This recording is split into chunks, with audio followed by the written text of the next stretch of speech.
Thank you, everyone. Please sit back, relax, and enjoy this fabulous Division K conference. Mr. Toastmaster,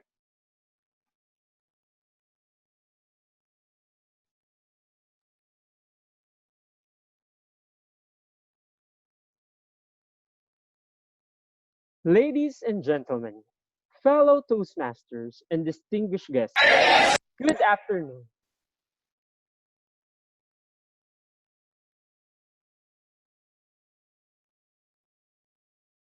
We'll have three contests for today: evaluation contest, humorous speech contest, table topics contest.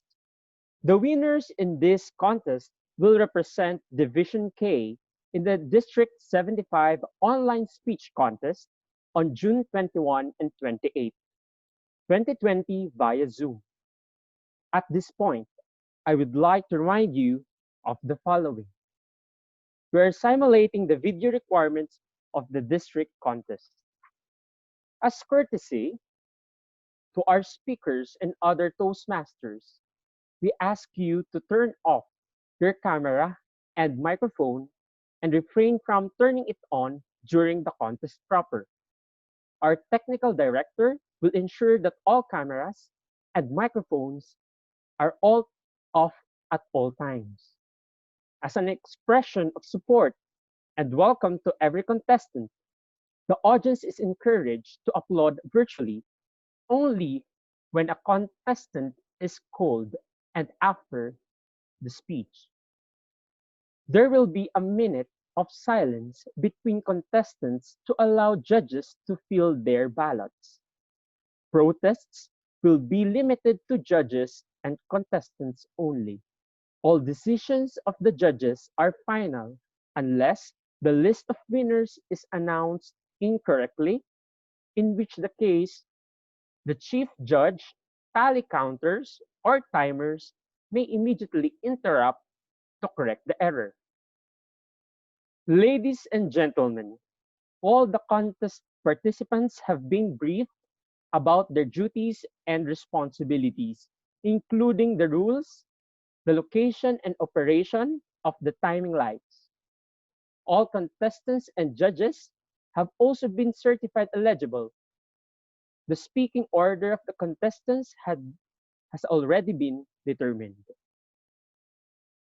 Judging for today's contest will be under the supervision of our Chief Judge, past Division K Governor, distinguished Toastmaster Maria Luisa Hoven. Now, let's welcome our evaluation contest master, Evgene Francisco, competent leader.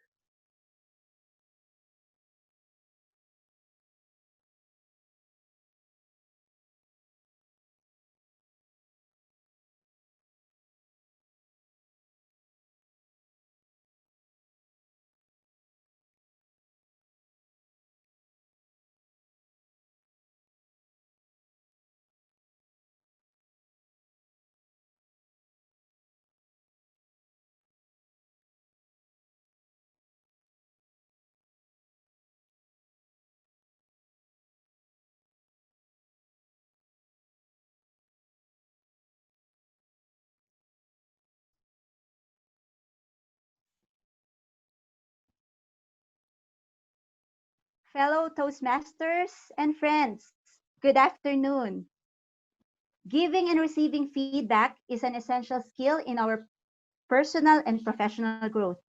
At the core of critical thinking is our ability to analyze and provide constructive feedback. The evaluation contest celebrates this unique element of Toastmasters education program and recognizes the best as encouragement to all. It also provides an opportunity to learn by observing the more proficient evaluators who have been benefited from their Toastmaster training. The evaluation contest will begin to a 5 to 7 minute test speech. At the conclusion of the speech, all contestants shall be placed in an isolation room where they will be given 5 minutes to prepare for their evaluation under the oversight of the contest sergeant at arms. Contestants shall remain in the holding room until their turn to speak. They shall be allowed to listen only to the contestants speaking after them. Evaluation shall be from 2 to 3 minutes. Contestants who speak less than 1 minute and 30 seconds or more than 3 minutes and 30 seconds will be disqualified. Timing will begin when the contestant's first definite verbal and non-verbal communication with the audience. Our contest timers have also been adequately briefed. Are there any questions? Questions? All right. In accordance with Toastmaster International Contest rules, I will make no introduction of the contestants. I will merely announce each contestant's name twice. We are now set for the contest. Miss Chief Judge, are the judges ready?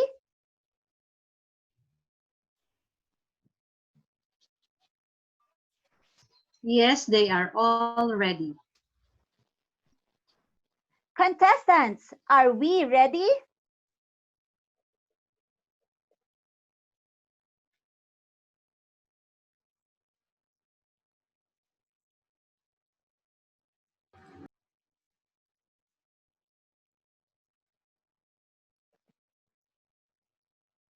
Contestants, are we ready?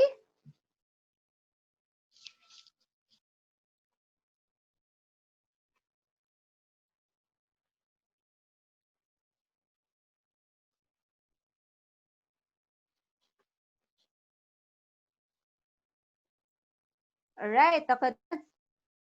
There, contestants, can you confirm? Are we ready?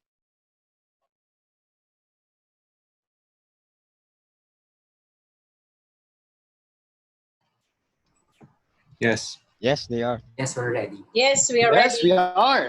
Definitely ready. Contest begin. Let us welcome our test speaker, Neb Perez, in the middle. In the middle, Neb Perez.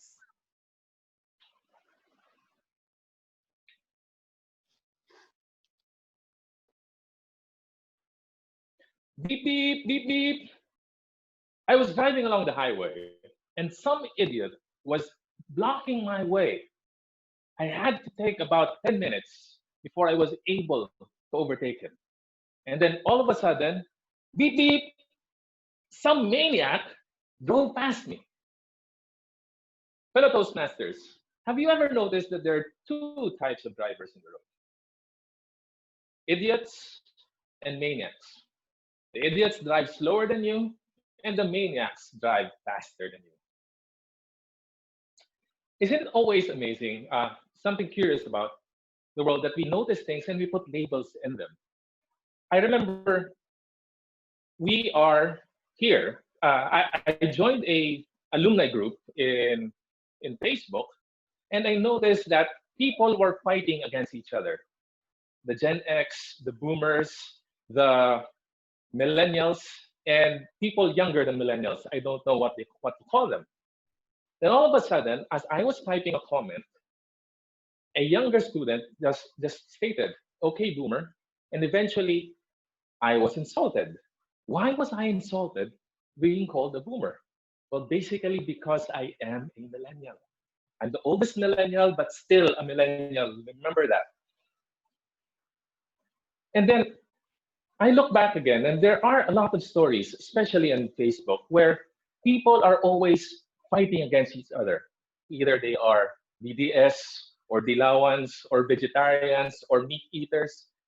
Why can't we be? Why can't we just work with each other?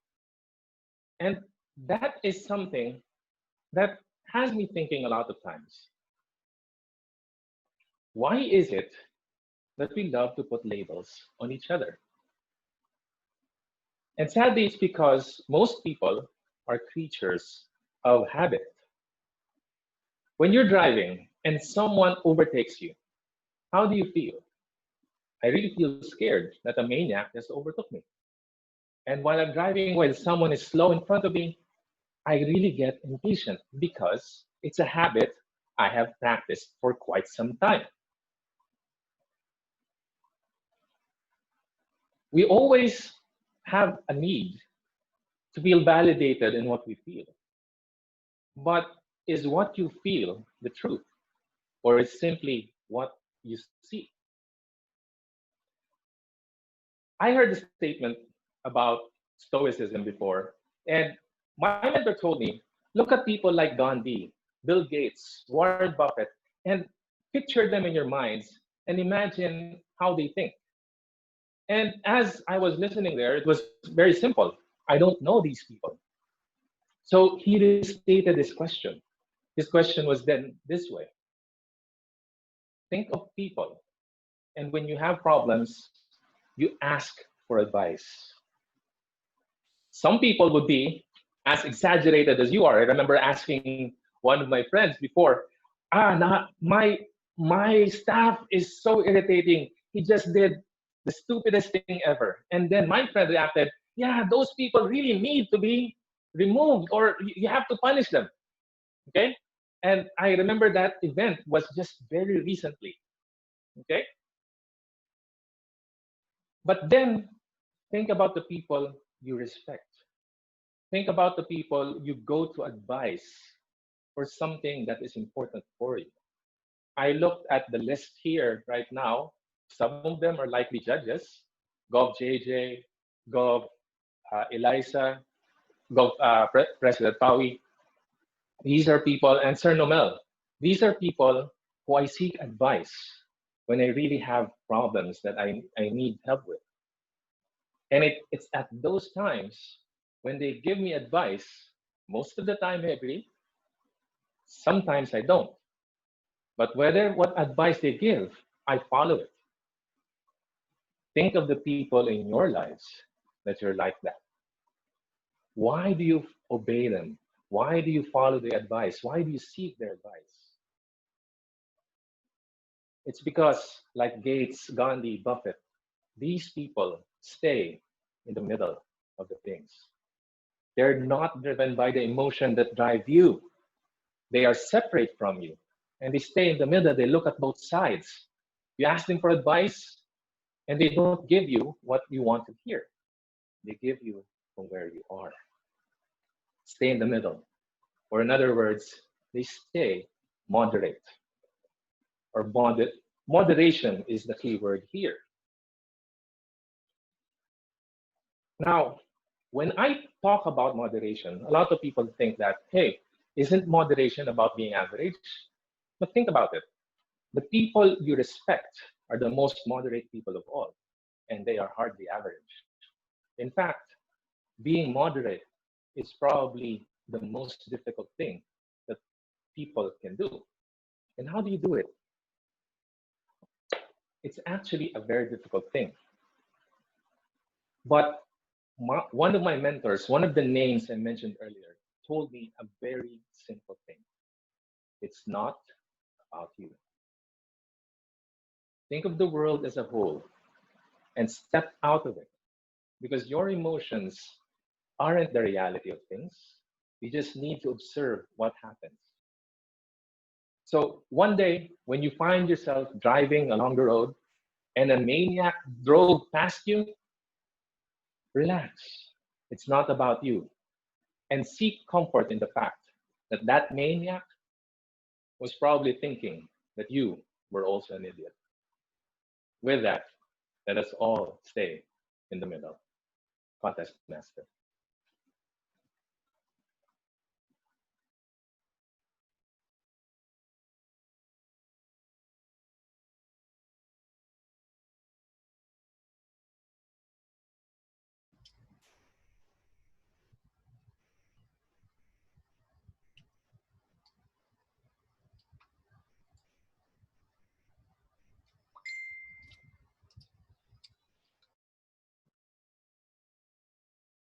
Thank you, Toastmaster Nev.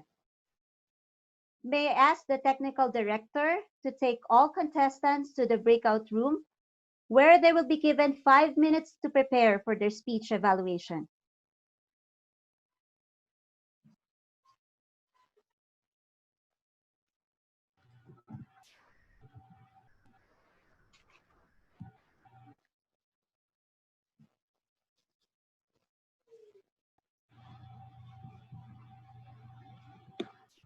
Thank you, TMFE. Yes, I will confirm once everyone is inside the breakout room. Thank you.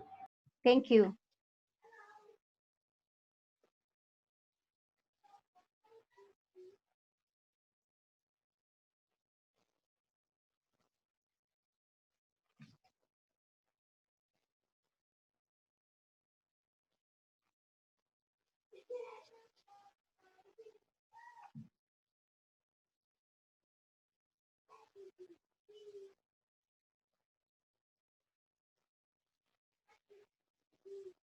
Okay, I would like to invite our test speaker to be back on screen.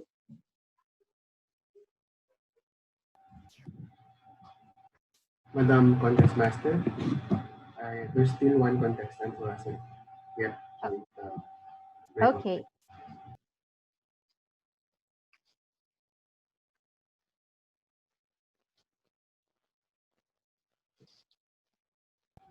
Madam Contest Master confirmed that all contestants for evaluation is now inside the breakout.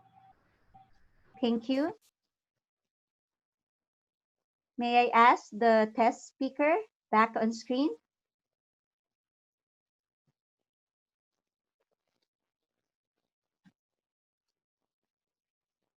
Okay, Mr. Toastmaster Neb, thank you for that wonderful speech. May I know how do you write and prepare for such a speech?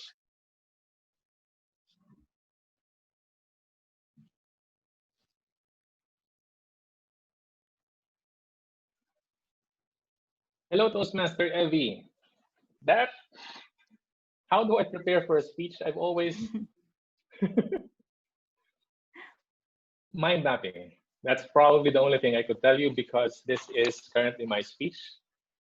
Always, the first draft of my speech is always the scariest one for me. So the first draft, this is the first draft. I hope to be able to improve on that later on. And our evaluators would probably give me a lot of good evaluations. All right. Given that you are a two-time district level international speech champion, what advice can you give those aspiring speakers who also want to experience the big stage, same as you? Two-time champion, eight-time contestant. Probably that is something they really have to aspire for.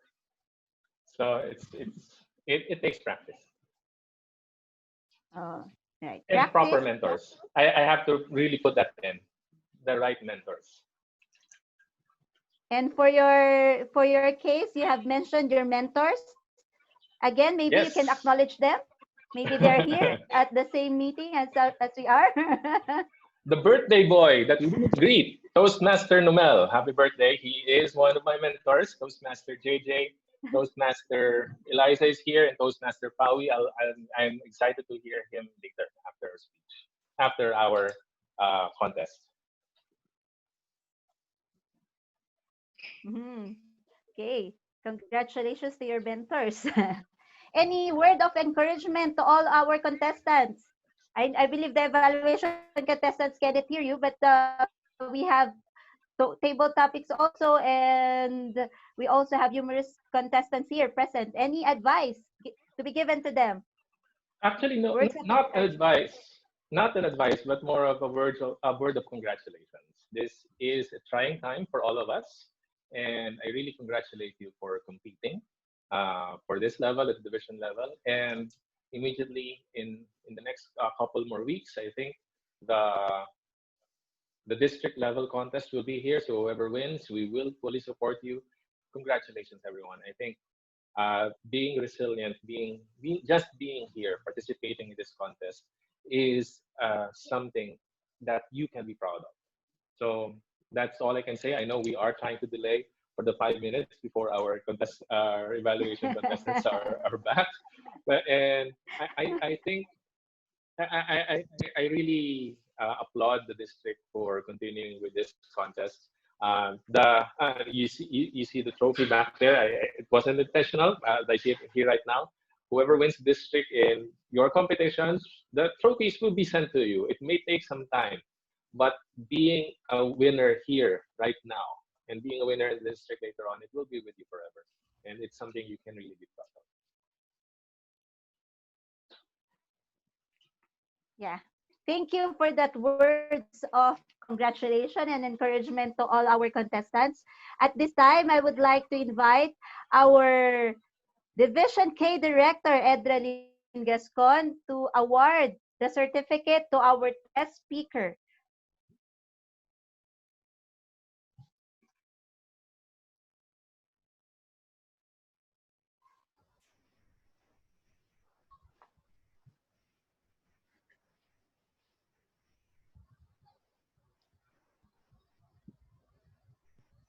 Good afternoon, Toastmaster Neb. Thank you so much for gracing our event, Division K Conference, and being our test speaker.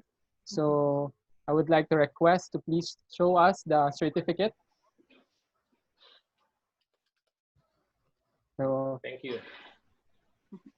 I would like to read Division K Speech Contest Certificate of Participation given to Neb Perez for having part of being a test speaker during our evaluation contest, signed May 31, 2020, and yours truly. Thank you. So, Thank Sir you, Neb, Toastmaster. that's your certificate. Thank you, sir.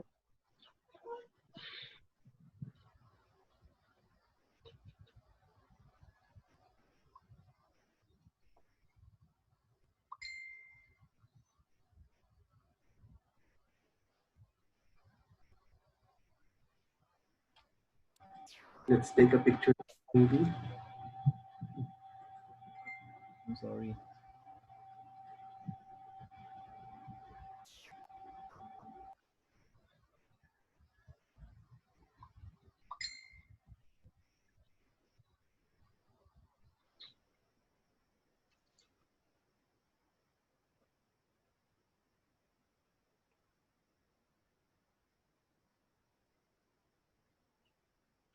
Okay, done with the group picture. Yes. To our technical director, can you confirm if the 5-minute preparation time has elapsed? Yes. I can confirm that the 5-minute preparation has elapsed. All right, with that, the 5-minute preparation time has elapsed. It is now time to listen to our evaluator.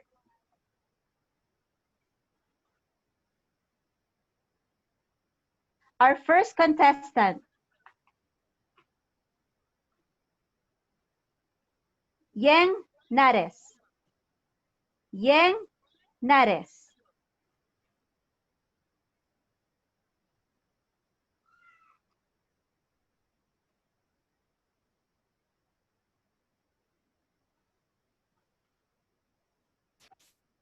Madam Contest Master, Yes?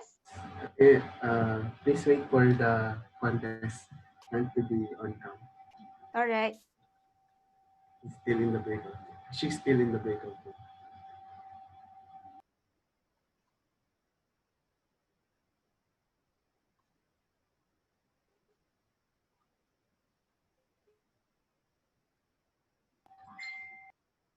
I can see that Please proceed with the Yeng announcement. Nares. Yeng Nares.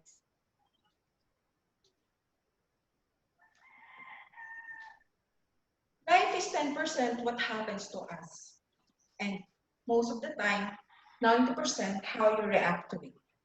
Well, this is said by Charles R. Swinton. Ladies and gentlemen, fellow Toastmasters, a pleasant afternoon to each and everyone. Like our speaker, each one of us has experienced difficulties in life. Some of us may have faces personal challenges, health problems, or financial problems. But like what the quote said, it's just 10% of how these things affect us. But the rest of 90% is on how we react or how we control this situation. I love how our dear speaker shared his own experience regarding on how to deal with two types of drivers. Well, basically, or maybe most of us already experience such since we are all since we are all working and we are all experiencing these problems too.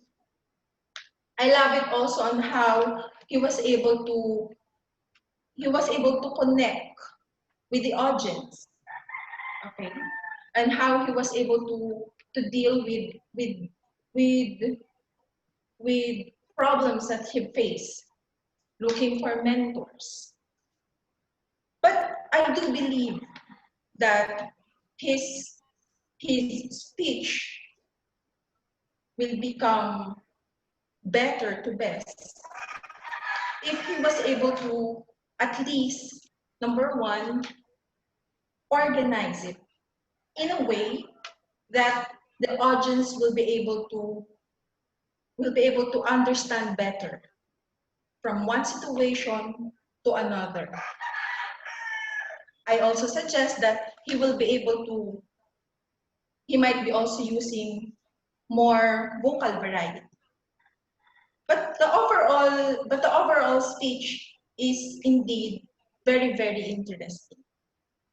With that, congratulations, our dear speaker, for a wonderful speech. And let us not forget that when we face challenges, let us not dwell with the emotions and let all stay in the middle. Thank you so much.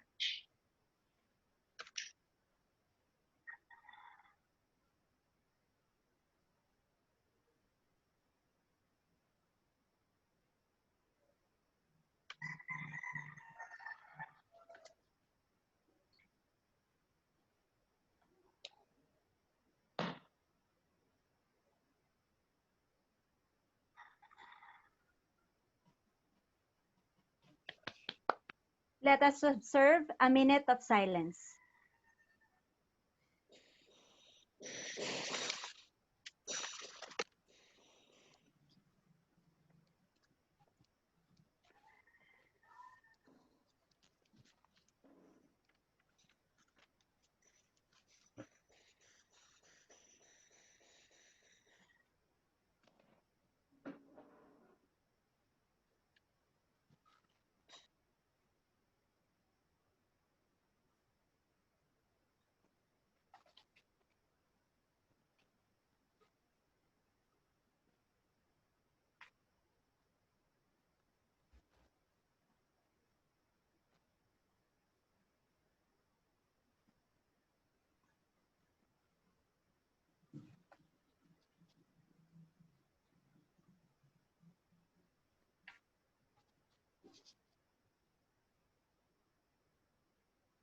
Our second contestant, Rachel Ferrer.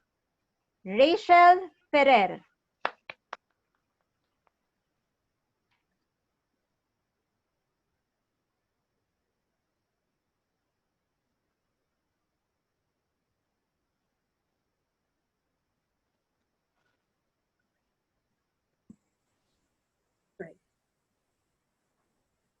Good afternoon, fellow Toastmasters, judges, distinguished guests, contest chair. Listening to what TM Ned's in the middle, he was able to relate or identify how can we as evaluation contestants can easily relate what his speech would like be ending up.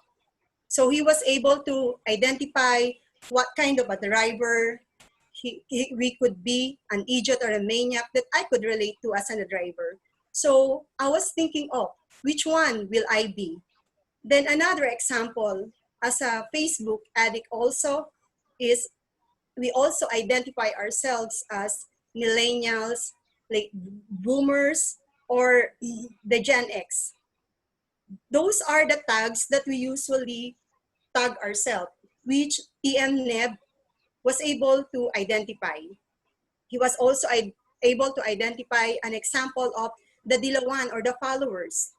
And then at the end, I was thinking what is he coming up to? Then when he says, we usually label ourselves. There we are. That's why he identified each one of us, or examples like a driver, which one will I be? A Facebook user, which one will I be? Which one I do belong? These are the examples he was able to relate into his speech. And then he also cited, we as people, we always seek some advices for us to know what are the critics. And then he also identified some of his fellow advisors that he usually look up into, to where through these advices, he either follow or probably think of it, that I could relate again myself. And then ending up, I would like to take note of his message, probably that everyone could think of, where are we? That we should always stay in the middle. And again, it's always not about me, you, or everyone. That is very good thought for us to think of. Thank you.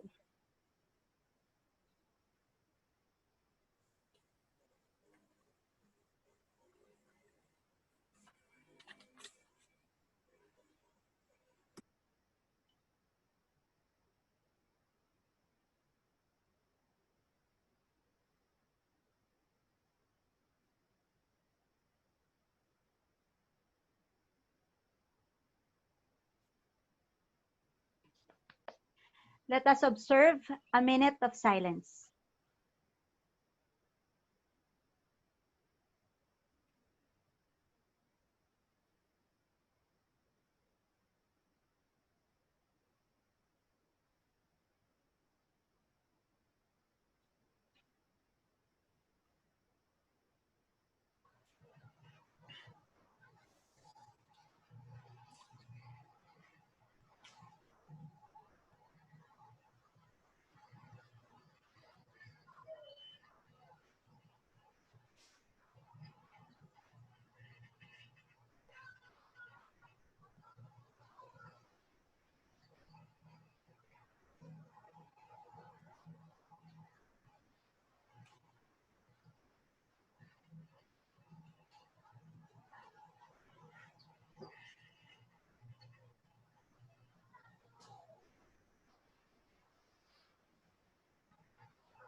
Our third contestant, Francis Fajardo. Francis Fajardo.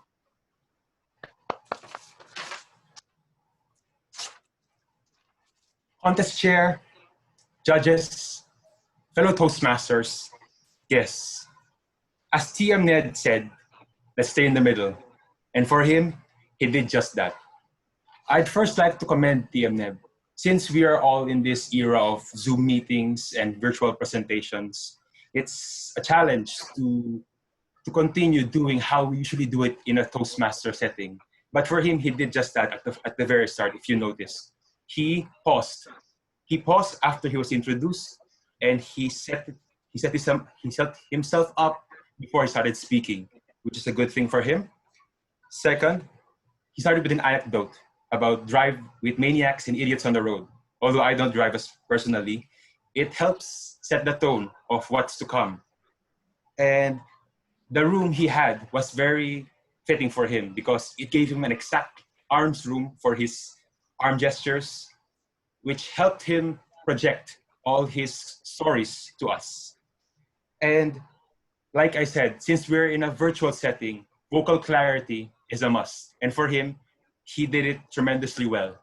He did it not just being clear, but he gave also varying vocal variety in terms of how, when he had stories of different people, he'd have different voices and ranges to enunciate each and every one of them.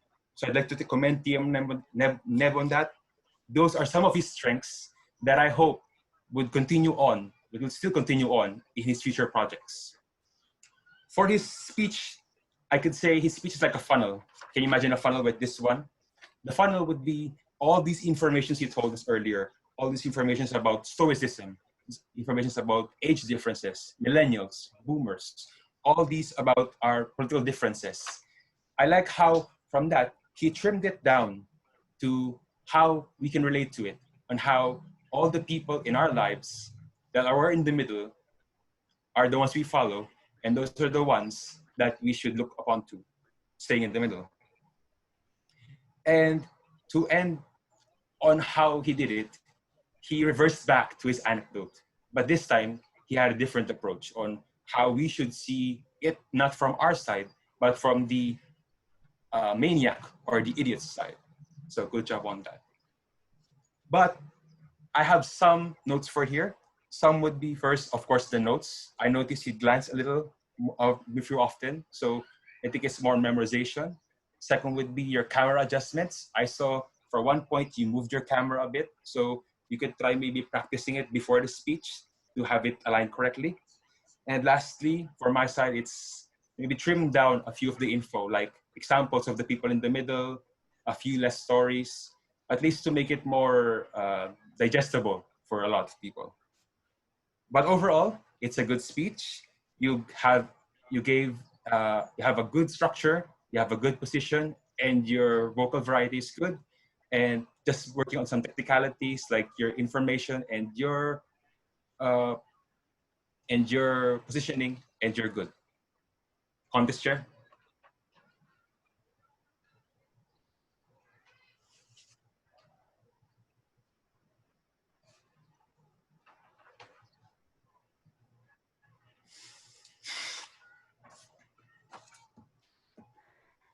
Let us observe a minute of silence.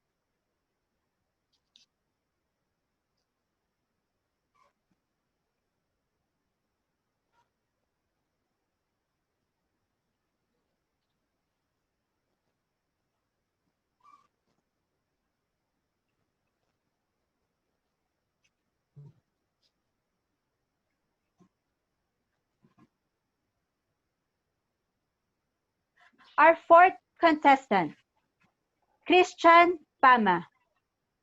Christian Pama.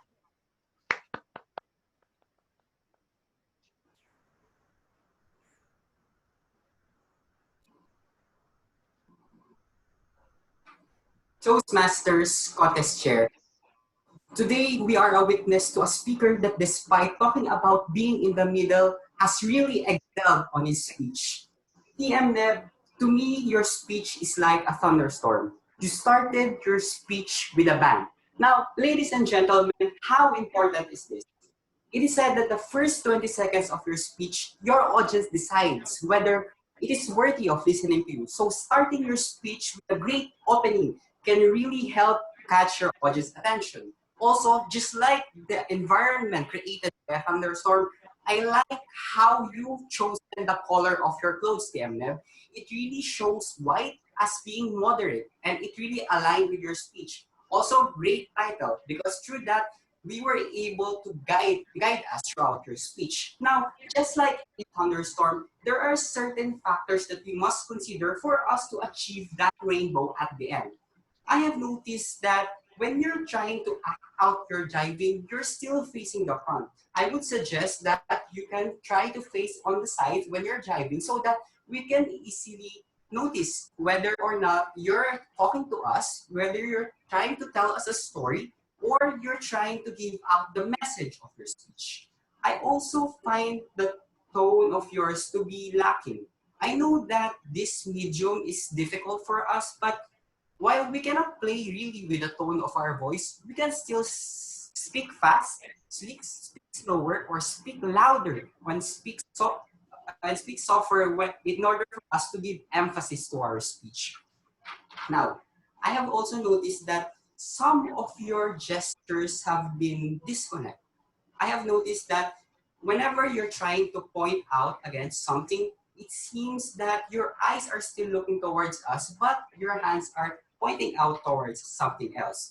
I would suggest that to always put your eyes where your hands are, so that whenever you're trying to point out over something, your audience, us, will bring us to that object that you're trying to point out.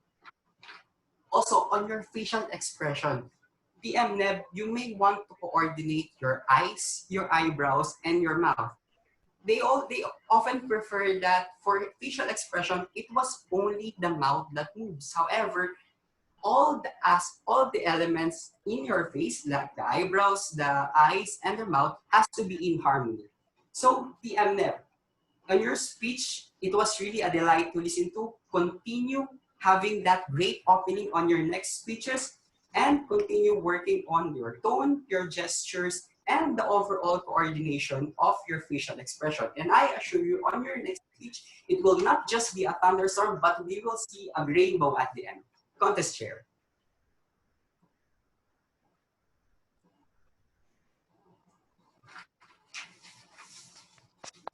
Let us observe a minute of silence.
Our fifth contestant, Craig Jamieson.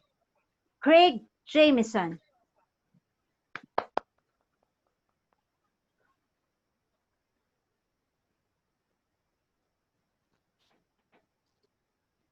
Beep, beep, beep, beep. It was an engaging introduction, drawing us into your story, Neb, about your experiences on the road, something that we can all relate to.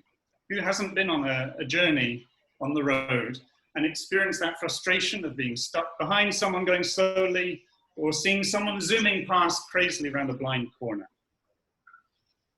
That relatability drew us in then to your analogy of how we can tend to put labels on others. That idiot going too slowly, that maniac going past. What are they thinking? Labels. Labels are everywhere. And you use that to draw in further into your story of your alumni and how people put labels on each other. Ah, you millennials, ah, you boomers. And even how you're offended when you're mislabeled. We all have labels, and it can be a lazy thing. It can be a negative thing. It can stop us seeing the person behind the label for who they really are.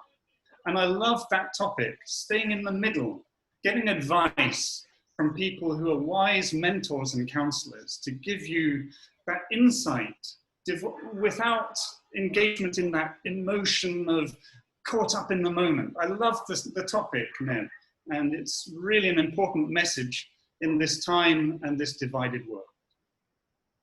There was a point in the middle, ironically, in the middle of your middle talk, when you talked about those labels and how you felt I really thought that was an opportunity, Neb, to go beyond your excellence, which is undoubted in public speaking, to really talk from the heart.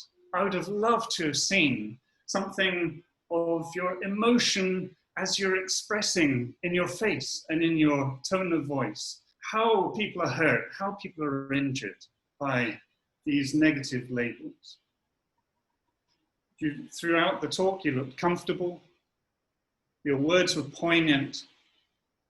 You drew on all sorts of experiences and knowledge, from your personal experience to the Stoics, to Warren Buffett. It was an engaging, thrilling speech to watch, and I always love to watch you, Neb. Zig Ziglar, the famous motivational speaker, said, "You never know when a moment and a few sincere words might impact a life." John C. Maxwell says, "People may hear your words, but they feel your attitudes." Continue to convey your words with feeling and with meaning, to soar high and impact the lives of those around you.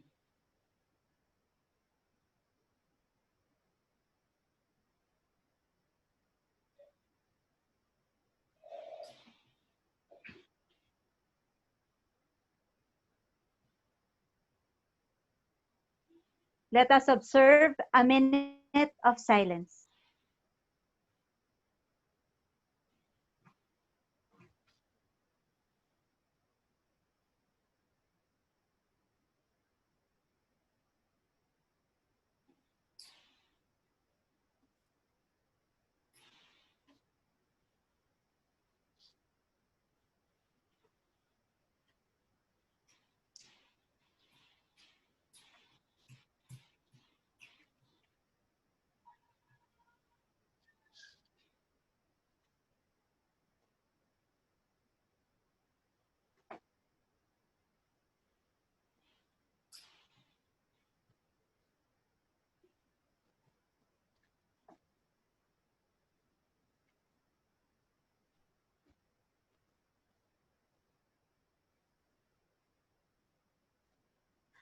Our sixth contestant, Arlene Balingbing. Arlene Balingbing. In the middle, a very interesting topic. At the first few minutes of TM Neb Perez speech, I was a little bit interested. Why is he talking about idiot and maniac? But all through the speech, I started to realize from idiot and maniac to the great people like Warren Buffett and Bill Gates. What they have to do about being an idiot and maniac? Well, I just have to listen more. And then he talked about his mentor and how he takes advice from him or her. Everything clicked when he talked about moderation. Moderation when it's not being Medicare. It is moderation wherein you're in the middle and things can be weighed. You can see the point of view of each side and weigh what is best for you and best for other people. And to remain unbiased, all of it, and make your stand. So being in the middle, you can also make a stand, because I always think of being in the middle, you're just sitting on the fence, isn't it? Who would agree with me? Anyway, my key takeaway that also being in the middle is it's not about you. It's about their opinion. It's their opinion and your opinion, and how would it matter to the world around you. And it's about being in the middle is not just also being kind and compassionate. It's not about taking sides, but what is right, the right thing to do. That is my key takeaway on that speech. And how would we evaluate, I think, Neb Perez? At the first few moments, I was a little bit spaced out. I cannot understand what he was saying because how will I evaluate Neb Perez? And what I like more with his speech, he took the moderation that key where it will shift to what the speech is all about at the latter part of the story, wherein you will be glued to your seats and to your screen just to think what he's all about talking what he's talking about. That how should a great speech must be. Should be glued to what the speaker is saying. And I can say that his speech is very important right away with the pandemic. Let's stay in the middle, be empathic, be open-minded, and weigh things. Thank you.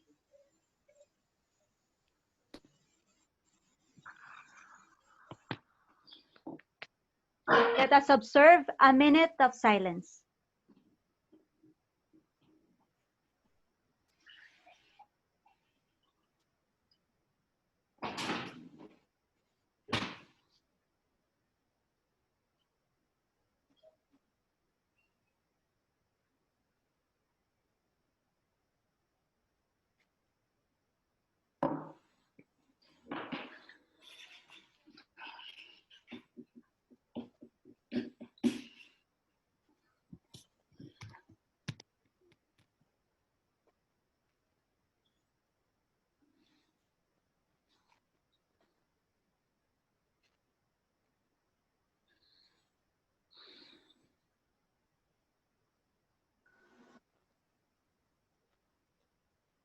Hello. Is my screen on the...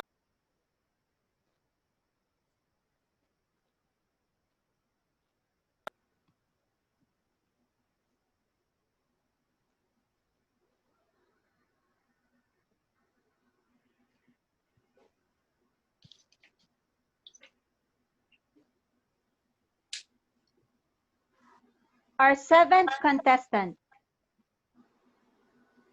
John Paul Maranan. John Paul Maranan.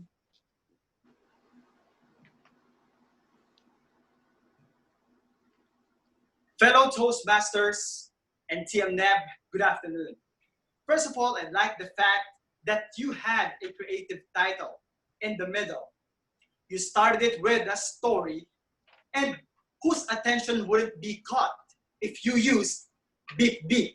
So good job with that. You caught our attention. And then you followed it with a question, how would you feel when you're driving? Which makes us imagine that we're driving as well, that we're in the same situation. You used your voice very smartly. It was very modulated, dynamic, and the volume was great. Good job with that. I like the fact that you used dialogues in your storytelling, which was very effective for us. In the ending, I like the fact that you said, think about the people in your life. And then you suddenly change your tone. In that way, you emphasize that you are ending it and you're giving us the lesson. Plus, the lesson itself, it's not about you. You connected it with your beginning or with your story.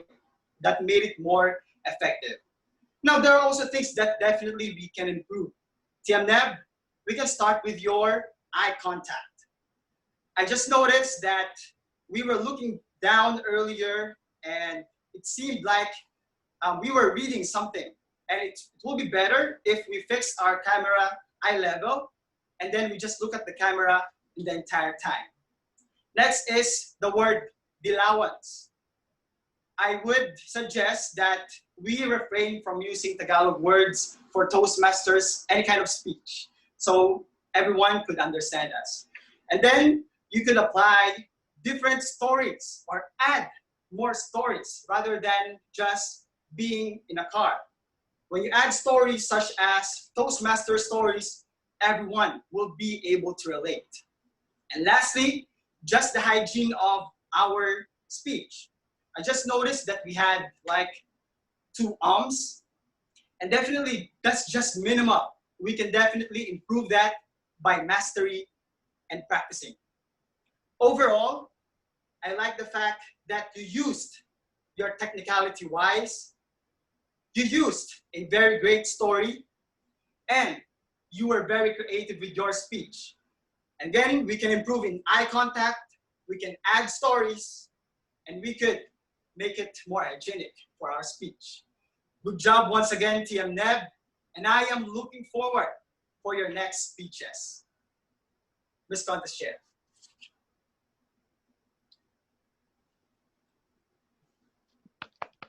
Let us observe a minute of silence.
Our eighth contestant, Armand Almoradi. Armand Almoradi. Thank you, Contest Master, for that. Congratulations for that speech, Toastmaster Nev. You've given us a great speech of yours. It's been a stalwart of your reputation here at Toastmasters. But without further ado, let's go to your strengths. I noticed first that there are many things that strengths that you have, but I'll just focus in this, that you said that you have the creature of habits. I love that line. Why? Because when you said creature, it implies that we are a natural thinking being, as if we're such as animals in this kingdom. Love that.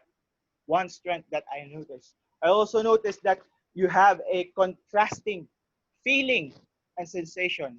You have deliver us what's the difference of feeling an emotion and sensing a thing. And I also noticed the third one is you have given us an ended with a mirror.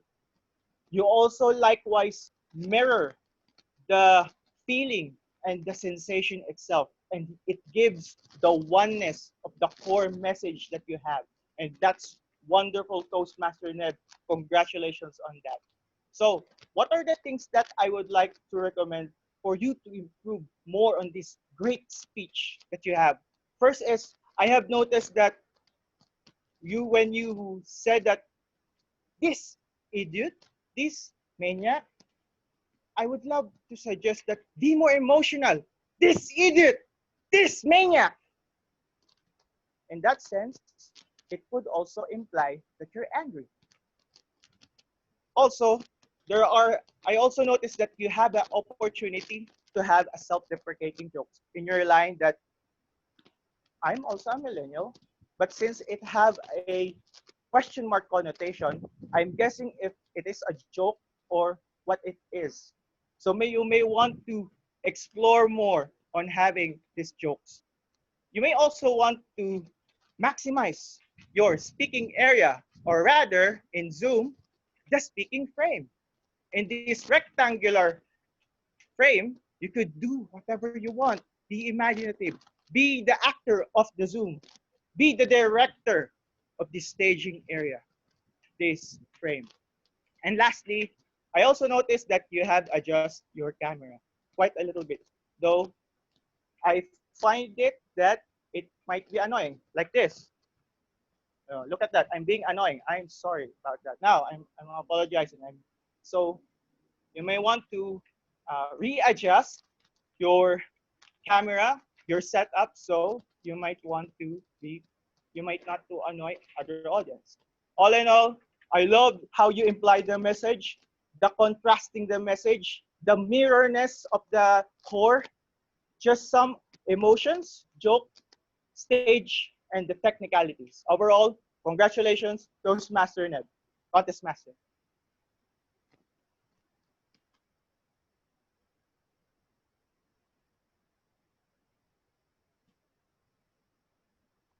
Let us observe silence while the judges complete their ballots.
Evaluation allows us the opportunity to improve our listening skills, organize our thoughts in a clear manner to provide a thorough appraisal of the speech.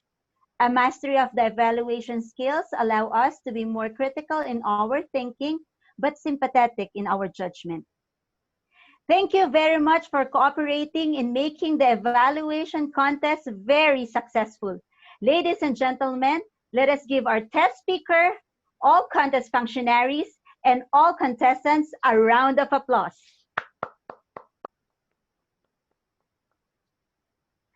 Let us welcome back on screen our outstanding Toastmaster of the day, Mignodel Morales, for the awarding of certificates.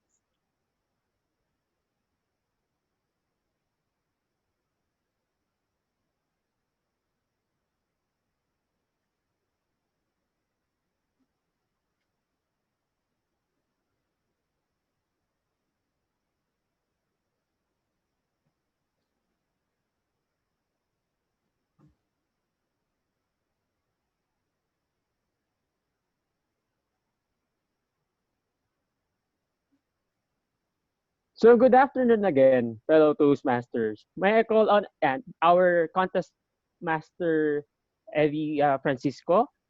Now, I want to read first the citation of the Certificate of Participation. Toastmasters International District 75 Division K Speech Contest, Certificate of Participation, presented to, signed by Edrelin Paul Gascon, Division K Director, this May 31, 2020. So may I call on first our first contestant, Miss Maria Nares.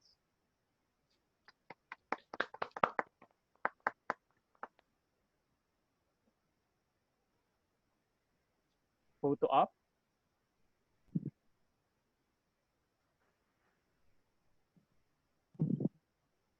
Okay. Thank you. May I call on the second contestant, Miss Rachel Ferrer.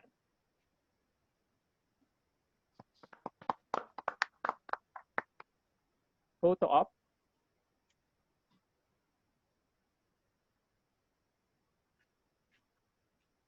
Thank you very much. For our third contestant, Mr. Francis Pajardo.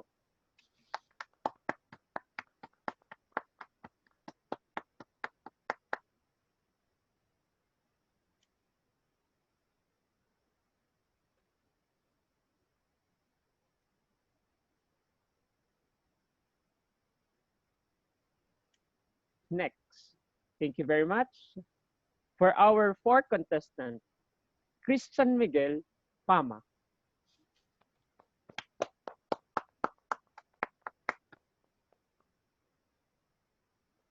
Photo up. Thank you very much. Our fifth contestant, Mr. Craig Jamieson. Photo up. Thank you. Our sixth contestant, Miss Arlene Balingbing.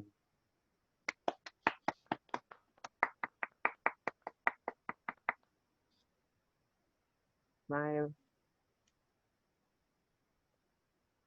Okay, thank you. For our seventh, Mr. John Paul Maranan. Smile. Thank you. And our last,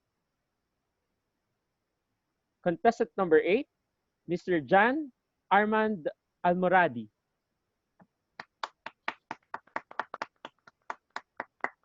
Photo up.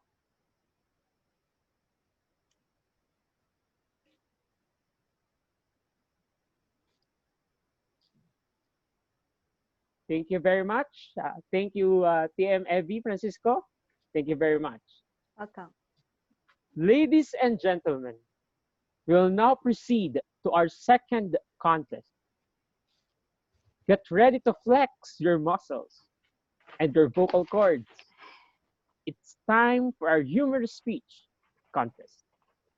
Let us welcome our contest master, Level 2 proficient in innovative planning, Eunice Ann Capili.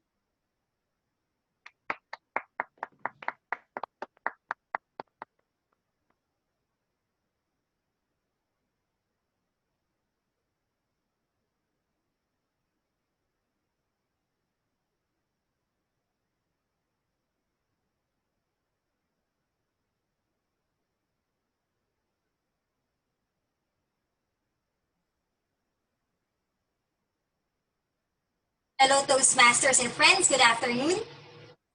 Humor is an essential element in successful presentations. It is the spice that makes our speeches sizzle.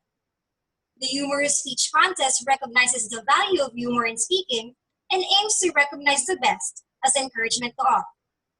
It provides an opportunity to learn by observing the more proficient speakers who have benefited from their Toastmasters training. The contestants have been briefed on the rules, the location, and operation of the timing lights. In accordance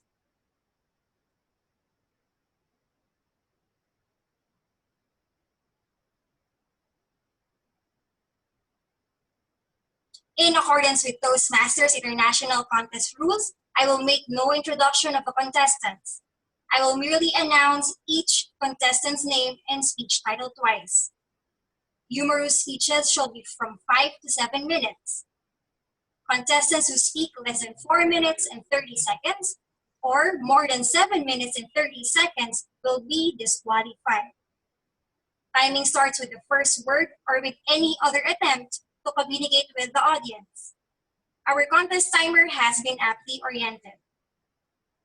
Humorous speech contestants selected the subject of their prepared speeches.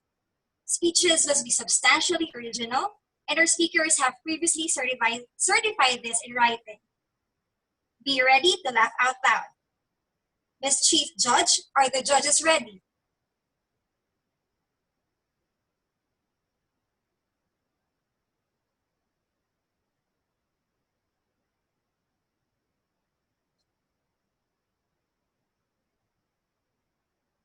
All right. Contestants, are we ready?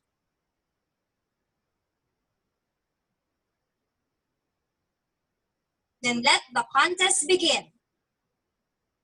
Our first contestant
Unmute.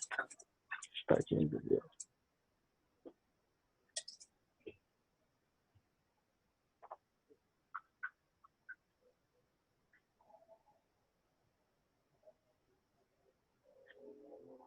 Unmute na. Our first contestant, Norman Kakanindin, How to be a Terrible Speaker.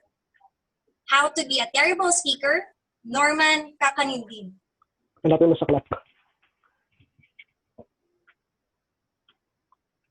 Have you ever listened to to a terrible speaker? Have you ever been that terrible speaker? Fellow Toastmasters, I'm 100% sure that the reason why most of you are here is because you want to become better speakers.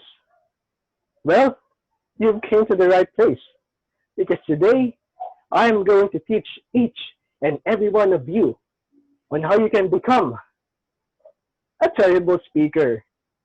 Well, to be honest, I'm not really that expert kind of speaker, but I am an expert of becoming terrible at everything I do, and I am proud of it.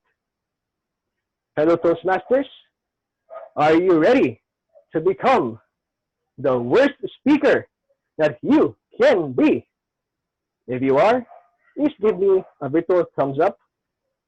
There you go. And now, without further ado, I'll be going now to tip number 1. Tip number 1, never prepare your speeches. Brian Tracy said that the more you prepare, the luckier you become. But I don't want you to be lucky. I want you to be terrible. And here's another thing. Always have notes in your hands. The more notes you have, the better. Tip number 1, never prepare your speeches. Tip number 2, always avoid eye contact. A wise philosopher once said that the eyes are the windows to a person's soul. So close that window so that you won't connect. And if you're in a Zoom meeting, never look at the camera of your device, but instead look at the screen where everything looks so awkward. Tip number 2, always avoid eye contact. Tip number 3, never be conscious of your body language, because according to human research, verbal communication of humans is all about 90% non-verbal and 10% verbal. So, every time you go to stage to speak, let's pretend we're dancing, you're drunk, or you're doing drugs. Trust me, it works all the time. Tip number 3, never be conscious of your body language. And tip number 4, never modulate your voice. Shout so you can get more attention and negative reaction. And last but not the least, put them all together, you got a terrible speaker right in front of you. Now do our contest chair. Oh, wait. I forgot to give you one more tip. I told you I'm going to give you 5 tips, but it's only 4. With this final tip, you can disregard everything that I taught you and put them all away and just focus on this single tip. Are you ready for tip number 5?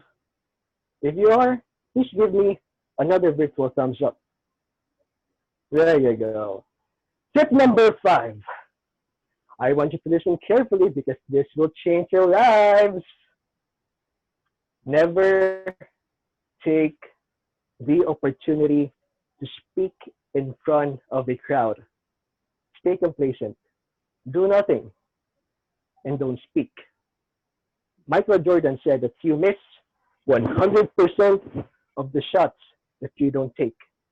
So don't take that shot, especially today during the new normal where we're just using Zoom meetings and it's a lot easier to speak in the comfort of your home.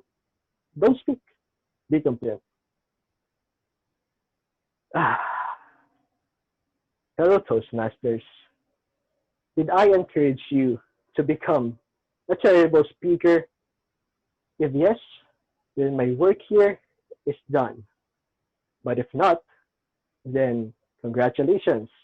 Because I'm pretty sure right now, you have all realized that the path to becoming a great speaker is far more difficult than the path to becoming a terrible one. And now, before I end my speech, I'd like to also share that these 5 tips that I've shared with you are my top 5 biggest mistakes when I first joined Toastmasters and started delivering speeches last 2016. And to be honest with you, till now, I'm still doing all those 5 mistakes, but I'm doing my best to become less terrible, one speech at a time.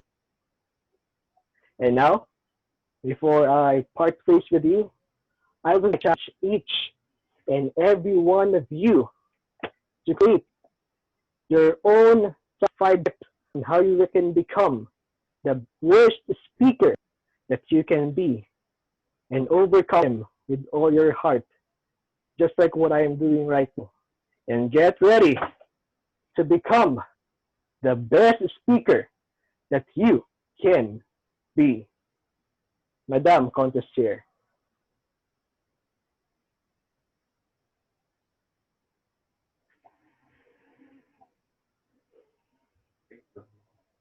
Let us observe 1 minute of silence while the judges complete their ballots. Timer, please notify me when 1 minute. Kailaban.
Our second contestant, Betsy Kruger, hashtag Halogens Rock, hashtag Halogens Rock, Betsy Kruger.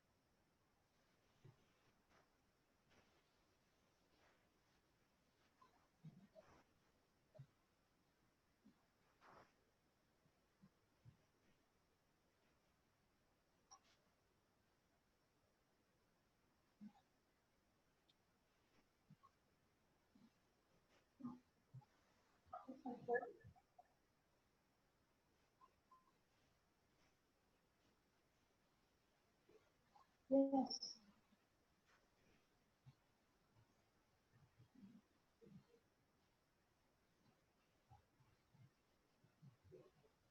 I'm trying.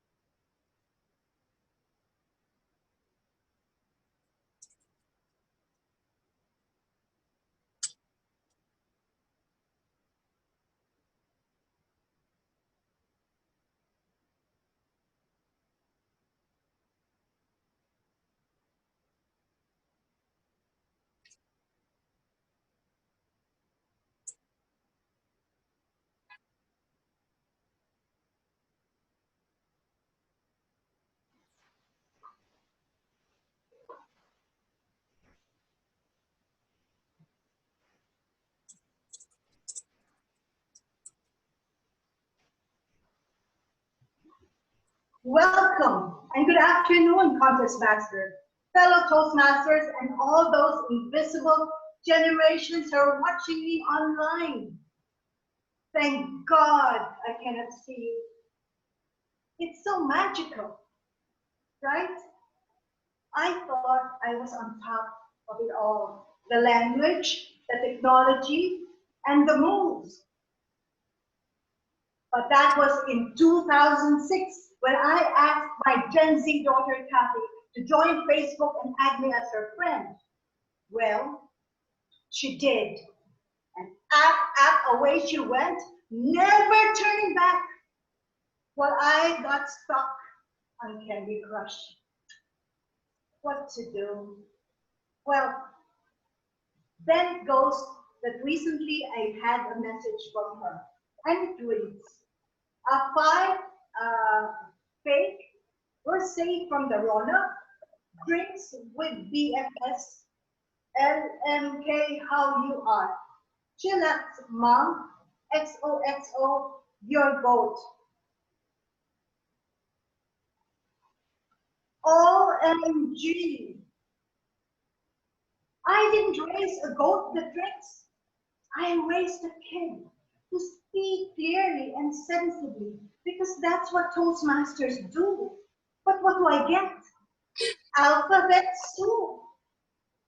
I'm trying to catch up with her lingo, as in, you know, hashtag okay boomer, as in her speech is like, you know, when letters are words and phrases are sentences and every other sentence is a question, you know? Well, instead of ghosting, I decided to upgrade. Boomer, Gen Z 5.0. Yes, Beshies, SKL, FYI, TBH. I've become a woke person, shook, but not shaken by the slang of the young. Chilling, bro. YOLO. What? You're still using LOL? That's yesterday. It's today. Take it from me. I'm BBW. Big, bounceable woman. Sassy, moonshit. Can you not see? Shut up. Okay, lingo challenge. Oh, coronavirus, coronavirus. Lingo, check. Now technology. Awkward. Memo to me. Click, click, click until I get it. Whatever. Just the other day, I confronted Kathy on Skype. Kathy, why are you sending me a moving boost GIF without sounds? And she answered, Mom, GIFs don't have sounds. And it's GIF, not GIF, duh. Okay, I know that now. What about Facebook? I cannot see you on Facebook. What's happened? And she rolled her eyes at me. Mom, Facebook is 2012. Parents are there. Your friends are there. People your age are there. Not cool, Mom, not cool. I'm on Instagram now. Really? Can I join? Is it for free? She hung up on me. Okay, I see, I get it. If you want to see your kids, join IG. If you are single or not, try Timber, or rather Tinder and Bumble. But beware of the catfish and the deep fakes. Better still, Holo Love, babe. And if you have some weight to throw around, stream Netflix or HBO or Disney Plus. If you love work, you love learning, you love Toastmasters, then Google, Moodle, and zoom away. Wow, that's a lot of applications and services. Now, I know many of you are connected with Twitter for real-time, all the time news, views, fake news, and fact checks. And Twitter connects to TikTok. TikTok, not the timer. TikTok, 15 and 60 seconds of pure sense or nonsense. You can sing in the shower or wash your hands, and you can just have fun. You can do everything and anything for anyone and everyone and go viral, 100 million followers. Or you can do nothing, stand or sit like an egg and still go viral. Isn't that amazing? Technology is great. And what about the moves? Oh, I got some for you, like hit the wall, hit the wall. You know, Tyler Shivers, Tyler Shakes, hit the wall. And then there is dab, dab. It's an exclamation point. It's a power word. It's a wow word. When you are single, you dab like this. If you have a job, dab like this. We're alive, dab. Social distancing, dab. Wonderful, dab. Hitting the wall, all these moves everyone can do. You just move and enjoy the flow of your body and the blood through your body, right? That's how TikTok works. Hello generations, together we halogens rock. We are wise, we are stable, we are different, we can evolve, we can change. So here we go, let us rock the world. Welcome to the new world. Dab.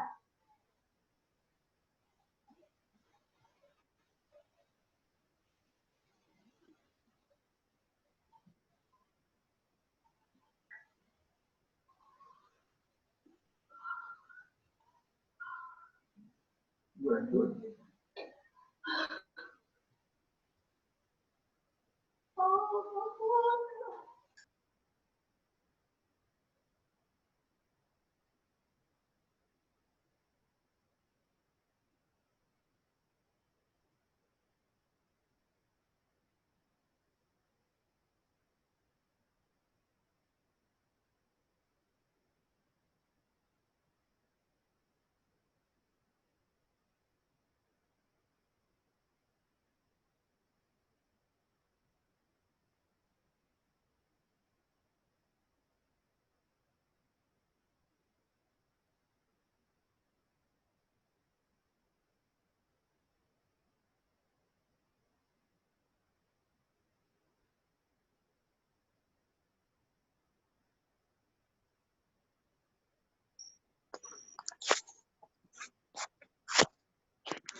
Mag-menu ba?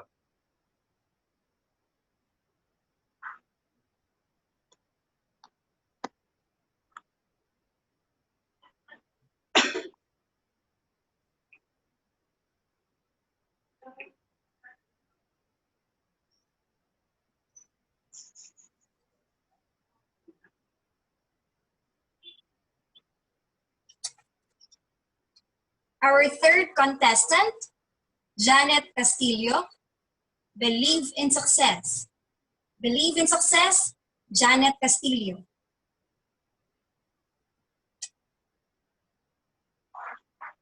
Good afternoon, everyone.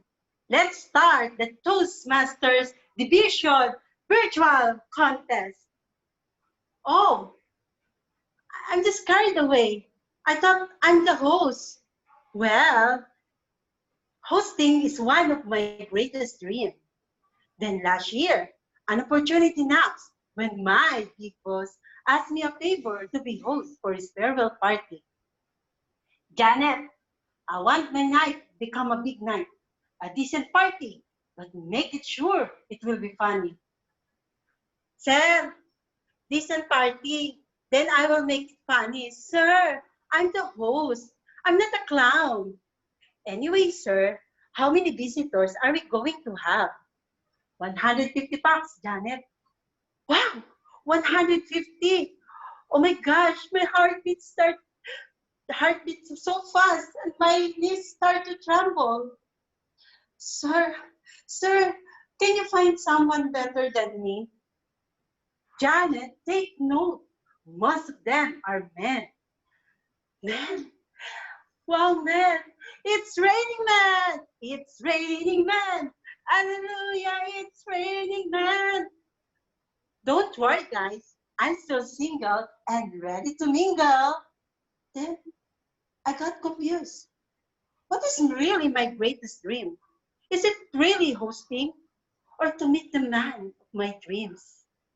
But before the event, my big boss told me that my co-host is from Human Resources Department. What? Human Resources Department? But why? I will not do any harm, promise. I will behave. Okay, remember, I'm the main host and she will just be my co-host. Then the long anticipated night came. With great compassion, yet funny-looking arrogant night, I stand up for 150 and more guests. Most of them are men. But I've noticed that my co-host, she really wants to shine bright like a diamond. Shine bright like a diamond. She was very active and pretty look. And all of a sudden, she delivered all my dialogues and I ended up her as assistant. I tried to steal the spotlight, but I was swallowed whole. I panicked. I want to shine too. But the praises that I uttered were just limited to, good evening, guys. All right. Thank you. And congratulations to my co-host. What happened to my funny script? My greatest dream, to meet the man of my dreams. Oops, to be a great host fades away. And after weekend, I move on. But wow, I will never quit on my dreams. Back and forth. Then luck must be on my side again. When our company posted that they are looking for the host for the big event at Mall of Asia. Wow, big hosting, big opportunities, and the audition is now open. But being a competitive, I love to see myself competing. So, one of my brilliant ideas is to volunteer my 3 fellow Toastmasters to join me on audition. But back on my mind, this is my moment. I will outshine them.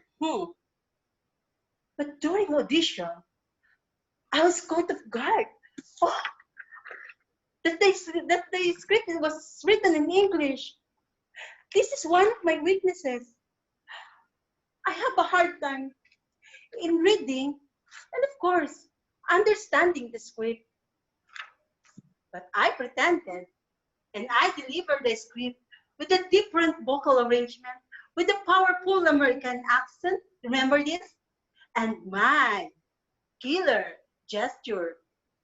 I believe I will get this one. Then the result came. Janet Castillo. Janet Castillo, I'm very excited. What? I was not selected. Instead, they selected the 3 colleagues that I volunteered. But why? What happened?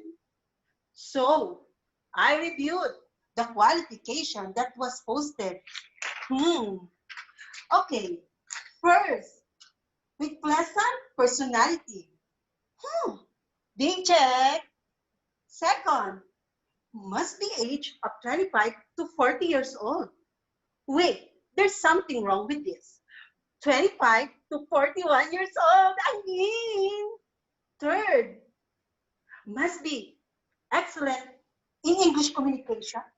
Oh, is it really necessary? Oh, wait, I'm gooder in English grammar. Last, at least 5'4" in height. Oh, I'm not applying for beauty pageant. What kind of qualification is this? This is unfair. That time, I was very disappointed and constipated. But wait, there's more. The organizer announced that I will be hosting the small event in cafeteria. I survived because the small event became successful and I was very comfortable with my co-host. Then I realized, why? Why do I need a bigger event just to measure my success? If the small event can make it, fellow Toastmasters, contest chairs, we have to appreciate the small things in life because it is still a great achievement. And if you want to succeed, dream, believe. Fellow Toastmasters, just believe, contest chair.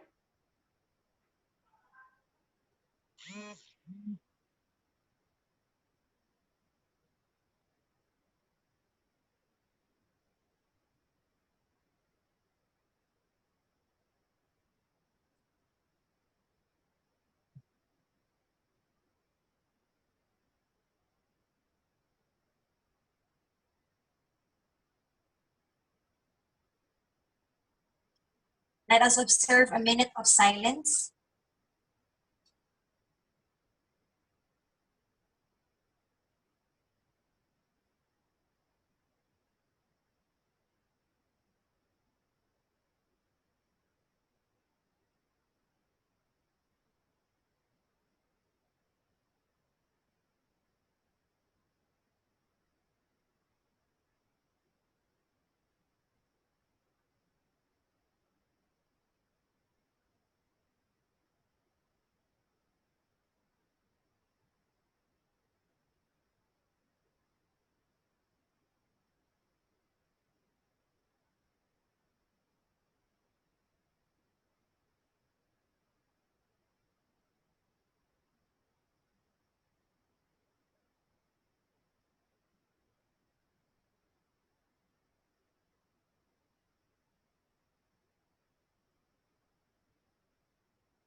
Our fourth contestant, Craig Jamieson. Sing it, baby. Sing it, baby. Craig Jamieson.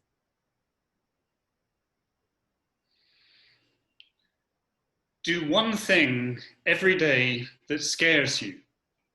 Isn't that a wonderful quote from Eleanor Roosevelt? Do one thing every day that scares you. I had an opportunity to do just that very thing, something that really scared me 4 years ago. And it all started with a very innocent looking poster. The poster was at work and it said, "Can you sing? Enter the work duets competition." It seemed like such a good idea, and with a bit of encouragement from some of my colleagues, I decided to go for it. I found a partner to sing with me, a girl, Filipina, who is 5 foot tall, roughly, and I am 6 foot tall. The qualities that they were looking for in the singers were excellence in technical ability, and I thought, we're not singers really. I mean, this is the Philippines, there's so many brilliant singers here, we're not going to win on that. Audience impact, and I thought, I can find a way to make some audience impact. The idea I had was that we'd sing a duet. She's a girl, I'm the man, but we'd mix it around. Instead, she would dress up as the man, and I would dress up, yeah, you're getting the idea of this. It seemed like a good idea at the time. We had our practices, and the idea was that we would turn our back to the audience, and I would sing, and she would be mouthing the words as if she was singing. And then she would turn around and sing in a high voice, and I'd be going, pretending it was me. It was a little bit ambitious, and I was so nervous about it. The day of the performance came, and I was getting all these girls around me putting on makeup and clothes. You just have to imagine this is a dress.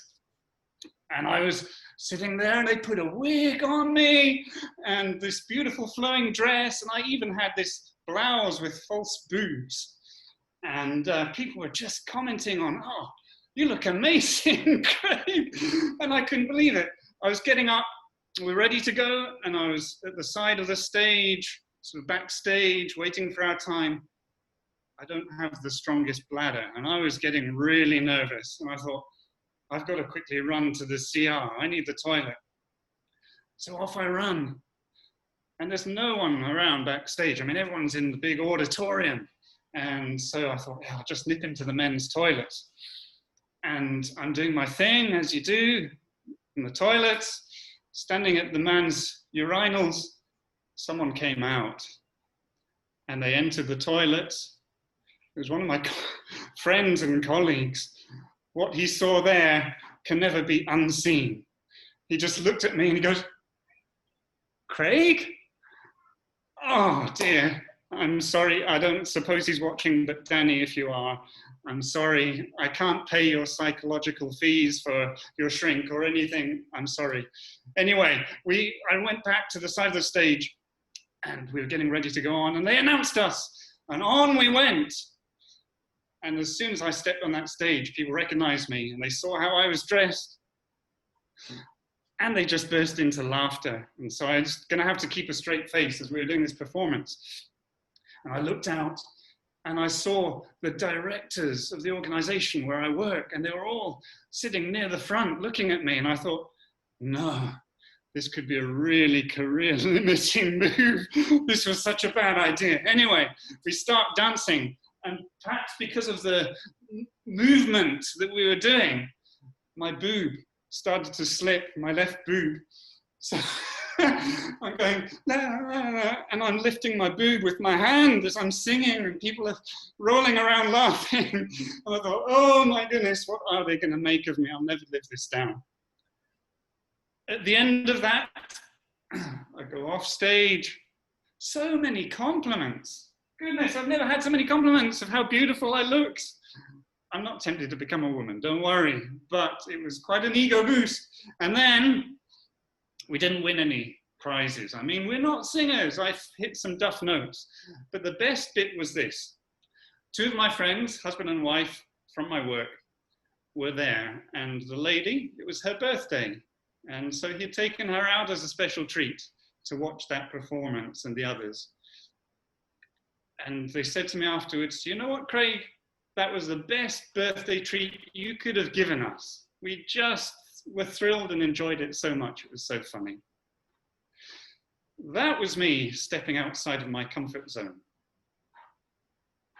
Do one thing every day that makes you scared. What are you going to do today? What is your duet? It may not be a physical, literal singing a song, getting up on stage like I did, but what is it that will stretch you today? Because whether it's literal or metaphorical, we all have a song to sing. Find out what it is and sing it, baby. Contest master.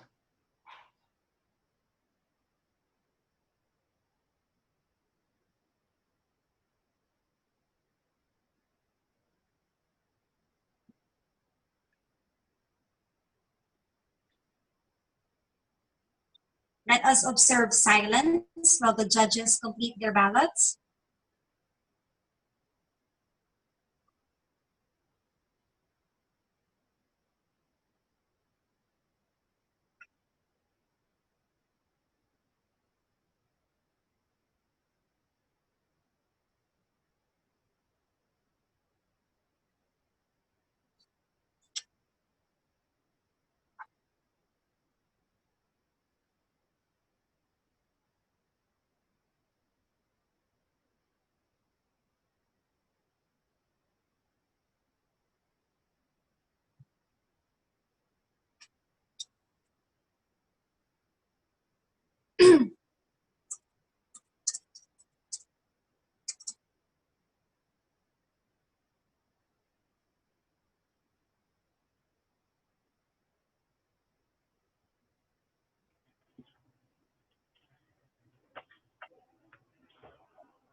our fifth speaker, Joel Kakanindin, my humor gurus.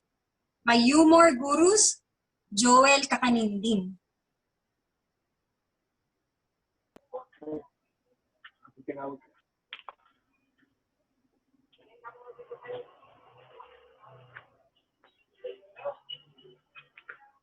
Oh, good afternoon.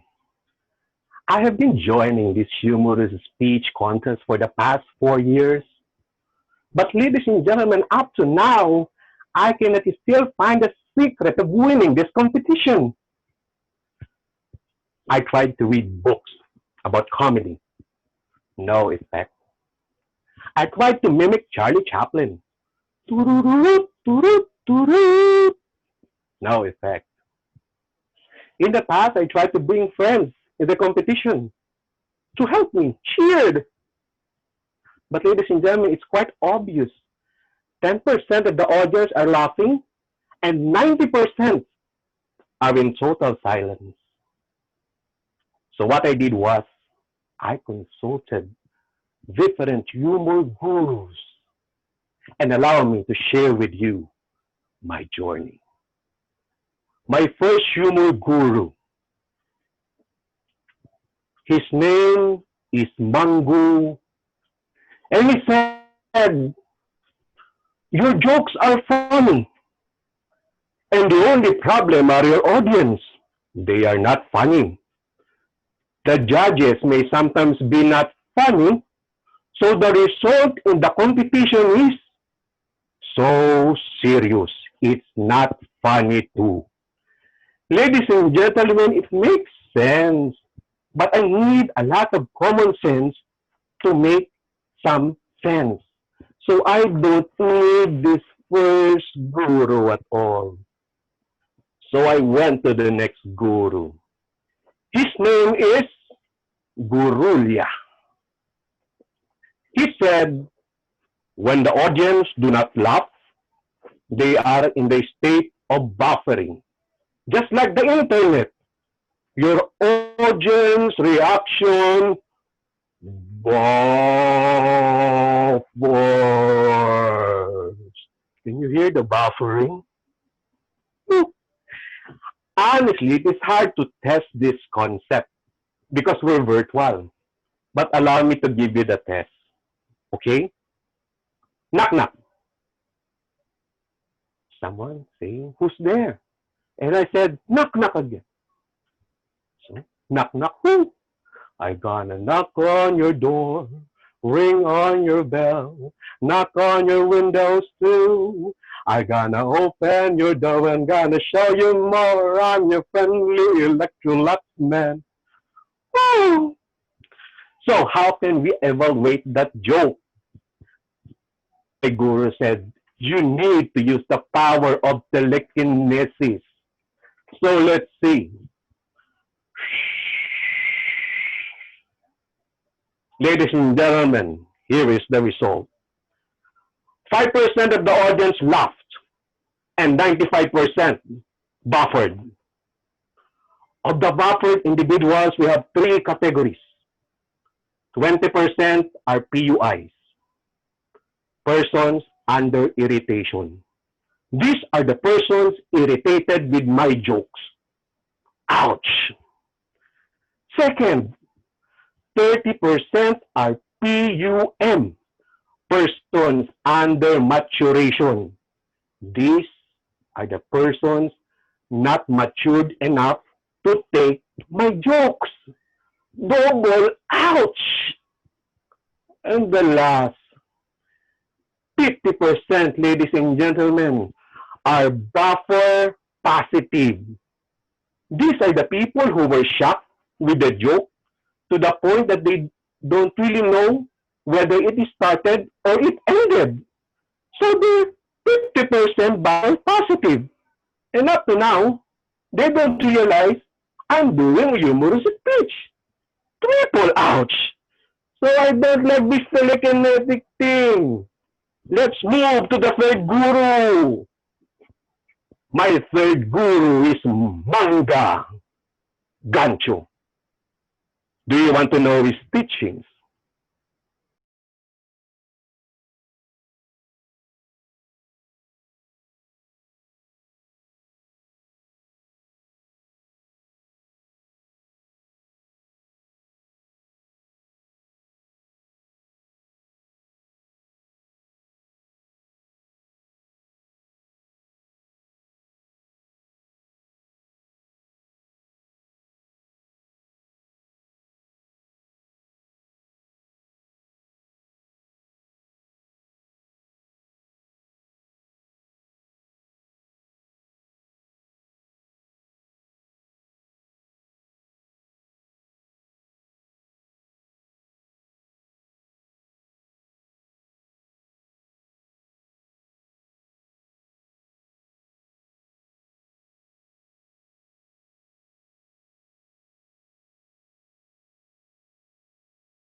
The 2020 Division K Humorous Speech Contest now comes to a close. Thank you to all our judges, tally counters, timers, marshals, and all of you who witnessed this event. We hope that we now realize the value of humor in making our presentations more engaging. Ladies and gentlemen, let us give all our contestants a round of applause.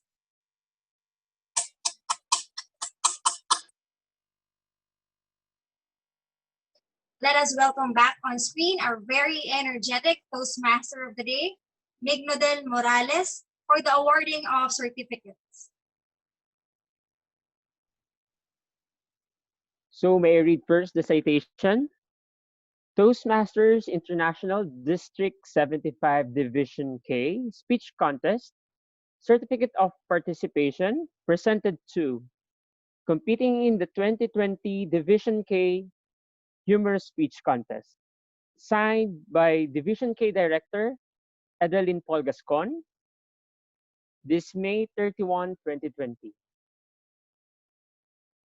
Our first contestant, Norman V. Kakanindin.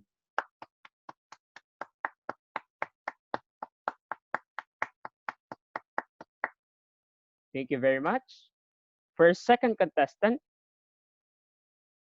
Miss Elizabeth Kruger.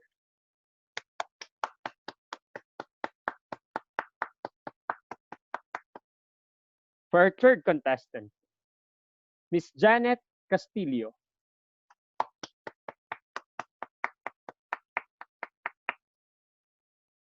For our fourth contestant, Mr. Craig Jamieson.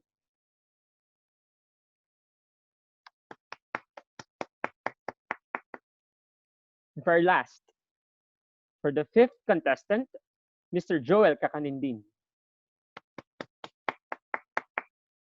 May I call on again on cam all of the 5 contestants of the humorous speech for our photo op. Thank you very much.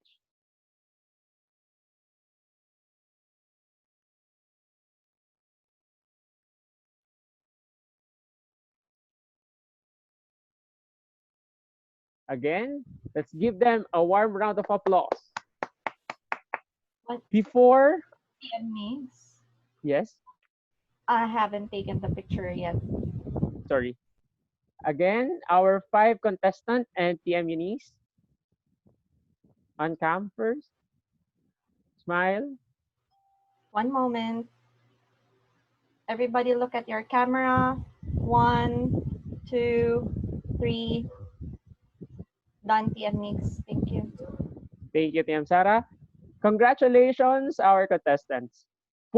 Before we have our bio break, 5 minutes bio break, technical director, can you open all of our cameras for us to have a photo op, overall photo op? Thank you.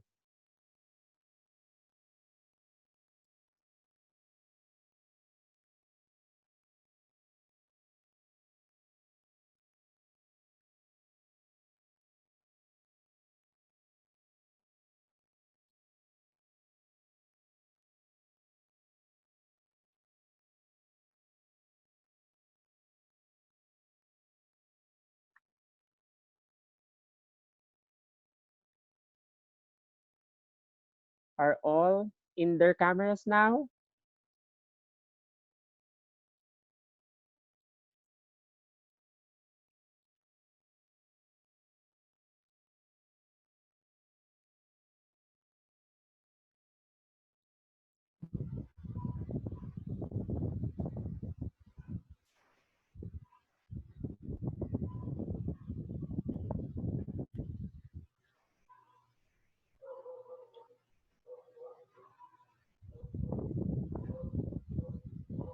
Kindly just hang on, everyone, while the others are turning their video cameras on. Thank you, TM Sarah.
For a while, guys, still asking other people to turn on their camera so we can take it all in one go.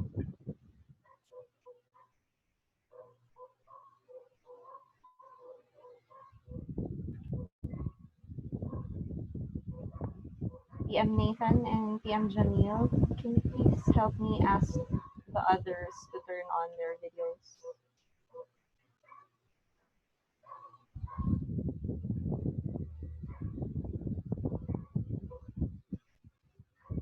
Hold on. Thank you.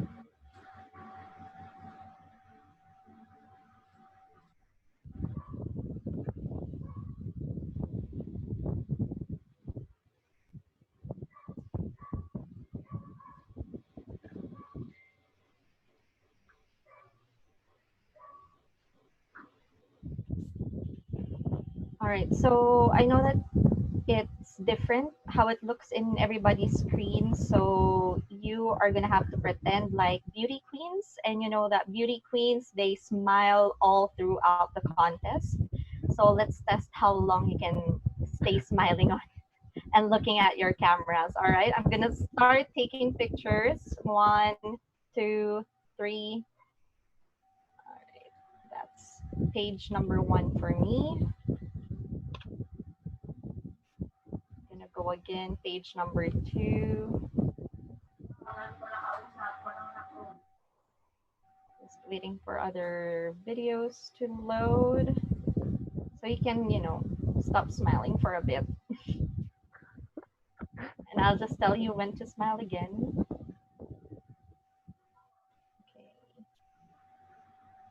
I've asked Two more everyone, videos to but load. not everyone has confirmed yet.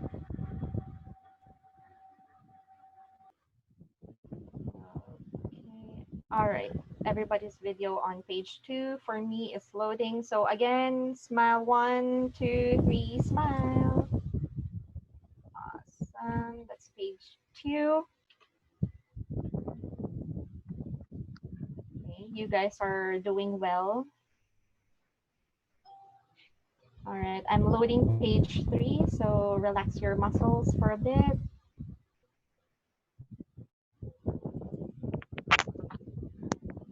Okay, loading page 3. And now I know who can join beauty pageants next time. Sorry, guys, not being sexist here. Haven't seen an all men beauty pageant before. Now you know how it is to join one. Okay, just a bit more videos to load. Oh gosh, it keeps refreshing. I'm gonna take it anyway. Okay, I'm gonna try at 3, 2, 1, smile. Okie dokie. All good. That's 3 for 3 for me. Thanks, TM Migs. Thank you, TM Sarah. So let us give ourselves a 5-minute bio break. Please, strictly 5 minutes. We'll promptly resume our program after 5 minutes.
Welcome back, ladies and gentlemen.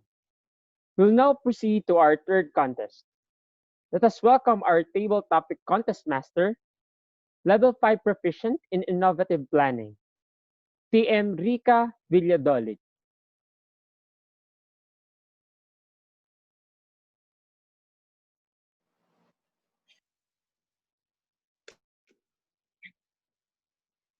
A splendid afternoon, fellow Toastmasters and distinguished guests.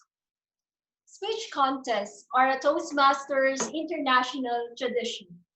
The Table Topics Contest is not only an affirmation of this tradition, but a celebration of another Toastmaster tradition that every member sticks at a meeting. The Table Topics portion of the Toastmasters International Training Program is designed to have our members think on their feet and speak for a minute or so. The skills gained in table topics enable us to take on the impromptu speaking challenges in our daily lives. Today, we celebrate the genuine contributions of the vast learning opportunities of table topics with this content.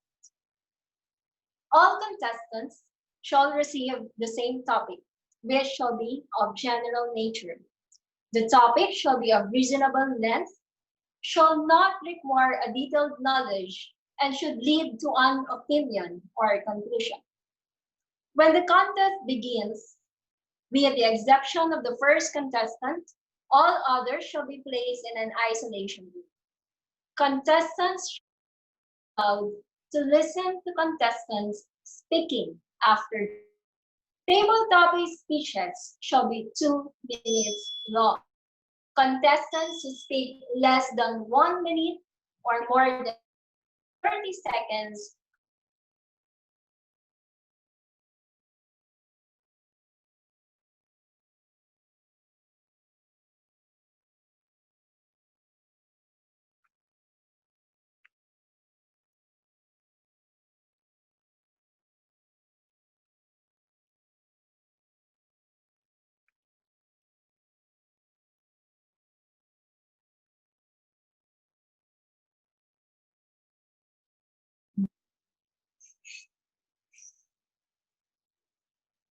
our chief judge. I guess all the judges are ready. Contestants, are we ready? Yes.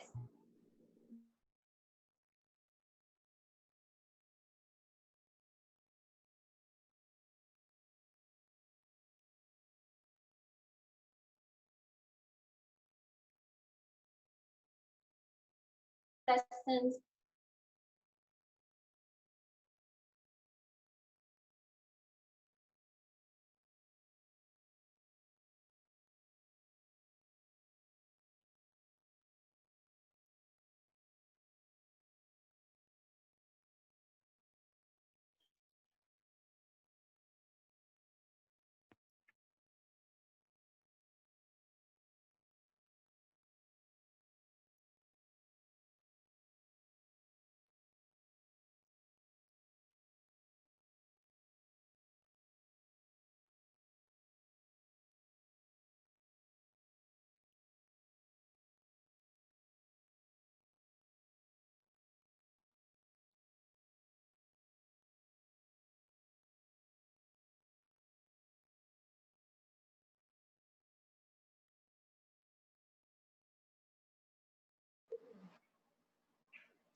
are we ready now?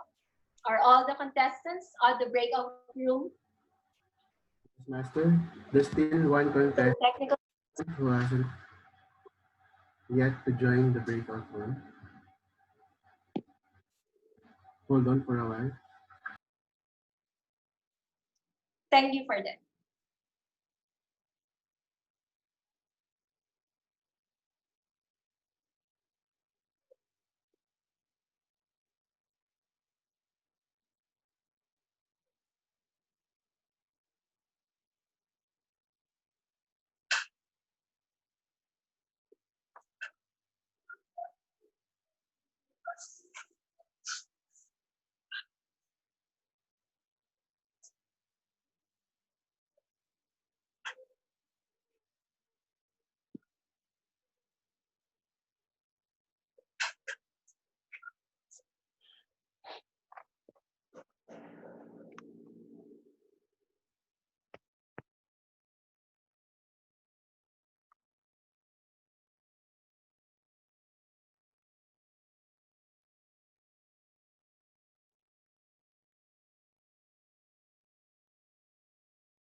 Are all the contestants already at the breakout room?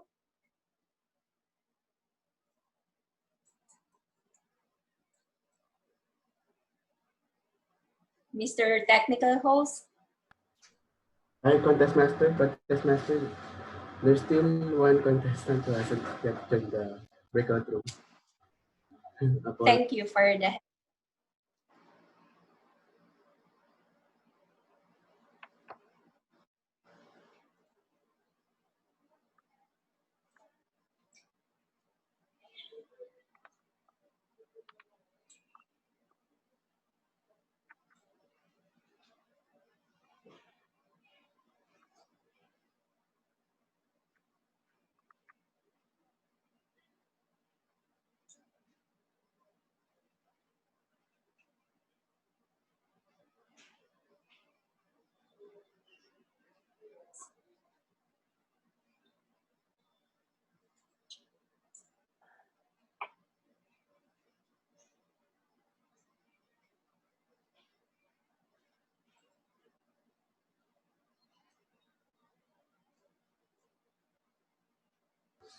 Hi, Contest Master. You can now proceed.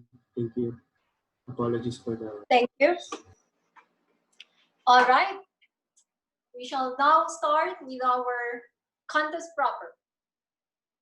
Contestant number 1.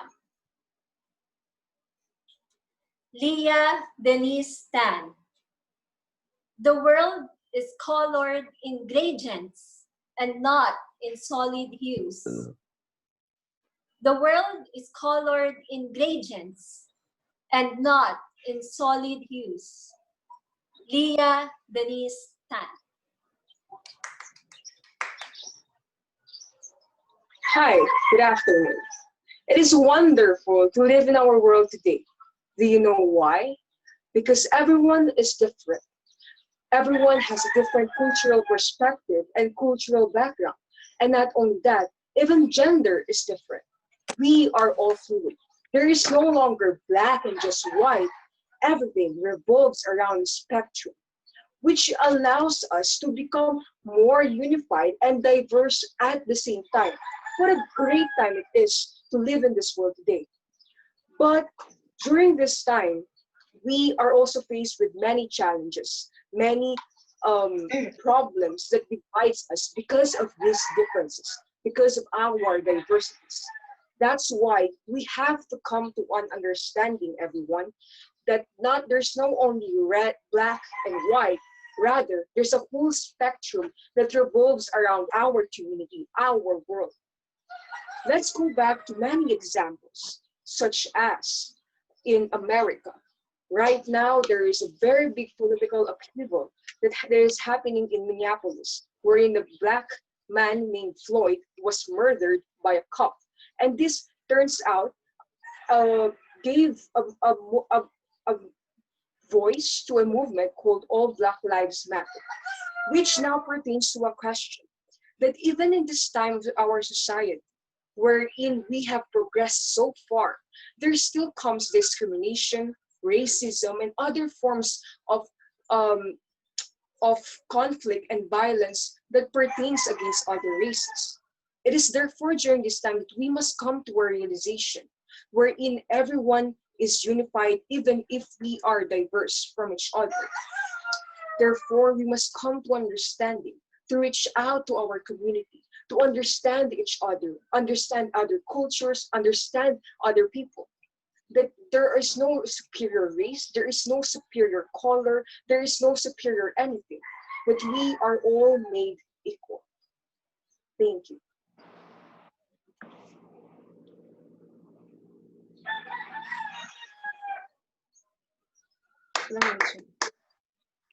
Let us observe a minute of silence.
Contestant number 2, Mariel Ano. The world is colored in gradients and not in solid hues. The world is colored in gradients and not in solid hues. Mariel Ano.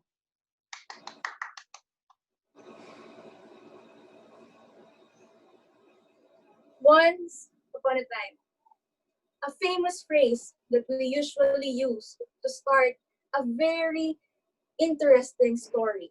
And it usually ends with a happily ever after. Fellow Toastmasters, let me tell you my story. Once upon a time, when I was a child, I always loved looking at those Disney princesses. You have Cinderella, you have Aurora, you have Belle, and you have Snow White. They are all pretty. And among looking at those princesses, I asked myself, where do I fit from all those beautiful ladies? Where does my skin color fit? The world is very diverse. We have different colors. Given you could see it on the rainbows. Humans have different colors as well. You know what, fellow Toastmasters? Upon acknowledging that, I thought of myself, am I different? I started to hate myself. And I started to think that I am a loser. I tried and tried to meet the standards of this world, the defined beauty, the defined stigma that every little girl must follow. But you know what? Running into that race, it made me feel tired and it made me feel unhappy. I kept asking myself, what does the world want me to be? And I did not even ask myself, what do I want to be? I simply answered, I want to be happy. That moment on, I faced the mirror and told myself, you are beautiful. You are unique. Perfect. Fellow Toastmasters, the world is filled with colors. With the emerging issue of racism today, we must know that everything and every color should be beautiful. Life will always be a choice. We get to choose wherever we spread hate or we spread love. Fellow Toastmasters, I hope that you will color the most colorful color that you would ever be able to use. I pray that that life story will be heard among this world. That is about your happily ever after.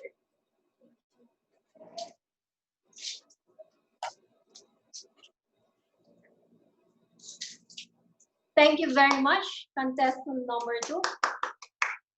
A minute of silence shall now be observed.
Contestant number 3, Stephanie Robles. The word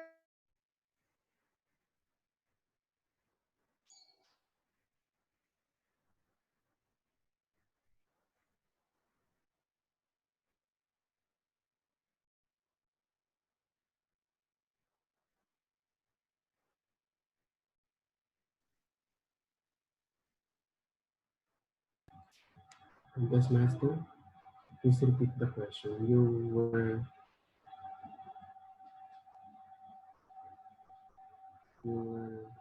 cut off while speaking.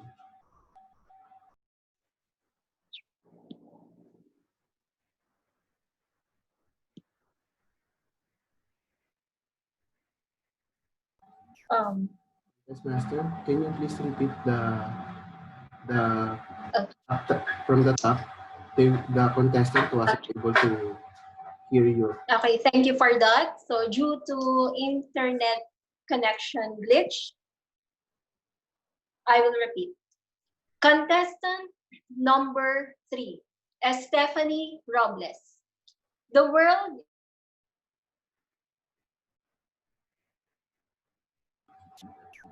Attorney,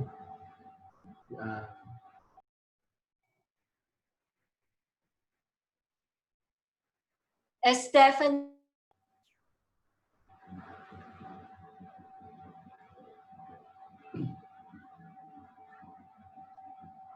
Sorry, I can't hear anything. attorney,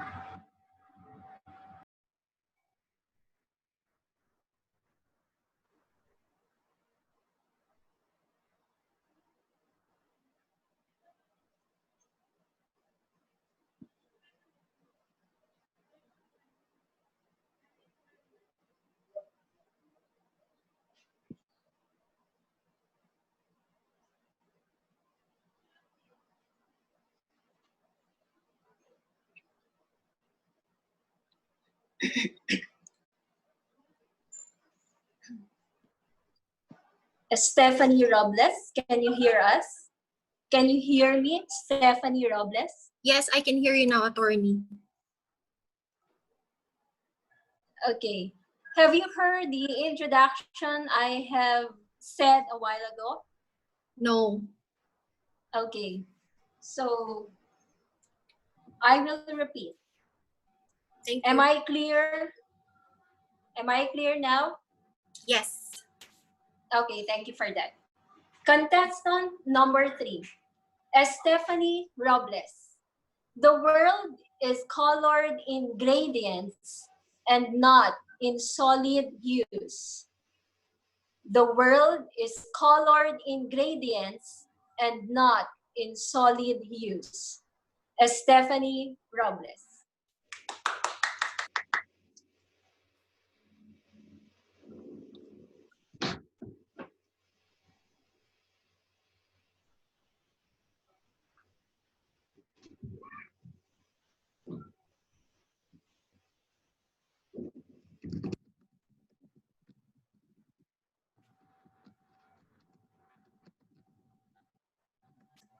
Fellow Toastmasters, dear guests, Miss Contest Chair, good afternoon. The world is not full of gradients. It's full of gradients and not a solid hues. Standing in front of you is an aspiring graphic designer. And as a designer, I use to edit and manipulate photos using different colors. And this fellow Toastmasters is a perfect example that all of us have our own differences. But we can unite as one so that we can make the world go round and we can inspire and encourage everyone to just stop thinking and do something. It's not about later, it's not tomorrow, it's not the other day or the other month. The only time is now to make a difference. Fellow Toastmasters, we are in a virtual online contest, and I believe that all of us have our own experiences and that we are able to attend this contest. And fellow Toastmasters, through our words of wisdom and encouragement, we would be able to inspire everyone and to make this world a better place to live in. Miss Contest Chair.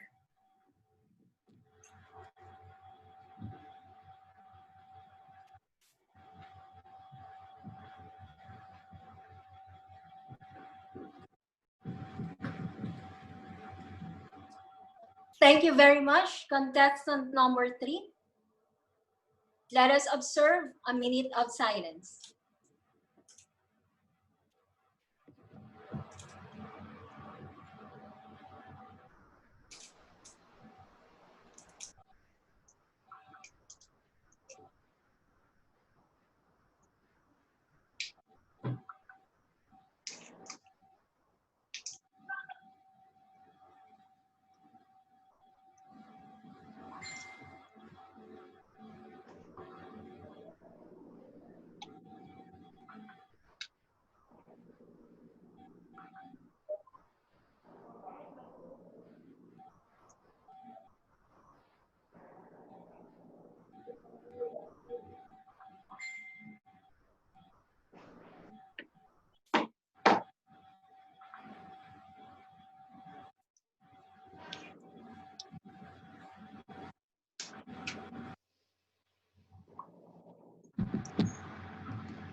Contestant number 4.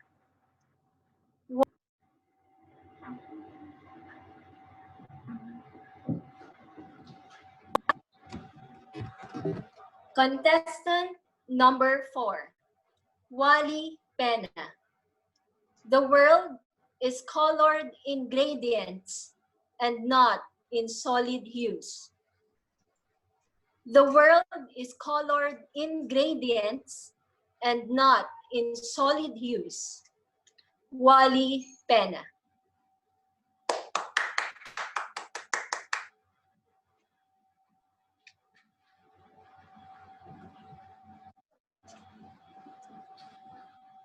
The world is colored by gradient and not by the solid grade. I agree with that. In my 20 years of career, I have encountered a lot of different people, especially those leaders that I have encountered in the past. Some of them were really kind, some of them were very strict. And you cannot expect that everyone will be, you will be pleased. I can remember one of my leaders who is really an autocratic and very strict. And he said, Wally, you have to fire people. And I said, I cannot do that. But he threatened me, you have to do that. Otherwise, I will going to fire you. So I said, I will do that, no problem with us. And then on the other hand, I encountered another leaders who is actually an opposite. He's always asking something. He's asking everyone before he made a decision. And at the end, I learned both from those two leaders because I believe we cannot please everyone. You cannot expect that every leaders are the same. You have to be you have to adapt on every situation that you are in. You have to be yourself. You have to be true to yourself. My fellow Toastmasters, life is filled with different colors, not only on everyday life, but even on our corporate and leadership. We have to be prepared on those scenarios and adapt ourselves.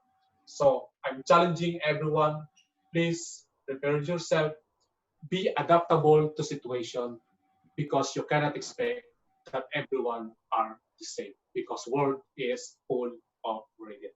Thank you, Toastmasters.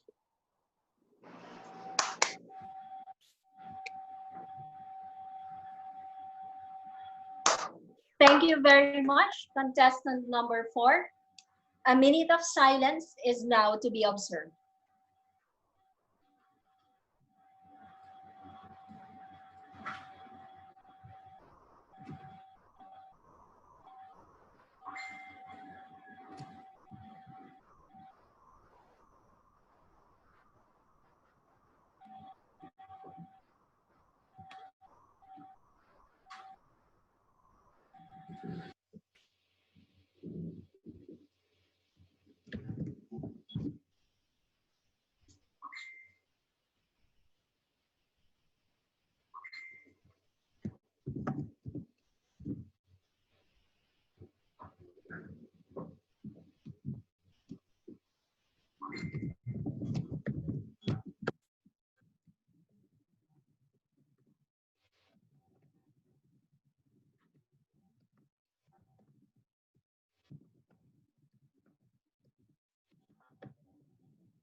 Contestant number 5, Joel Kakanindin. The world is colored in gradients and not in solid hues. The world is colored in gradients and not in solid hues. Joel Kakanindin.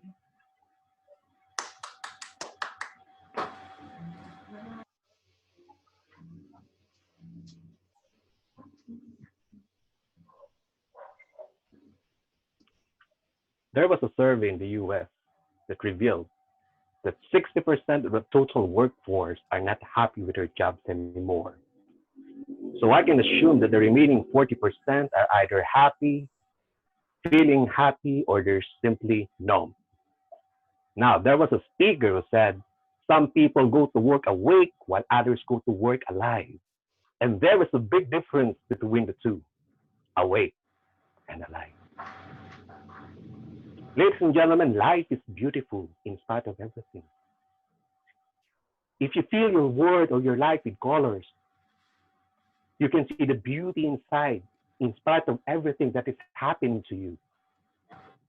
In my life, we have different adversities that happen in my life.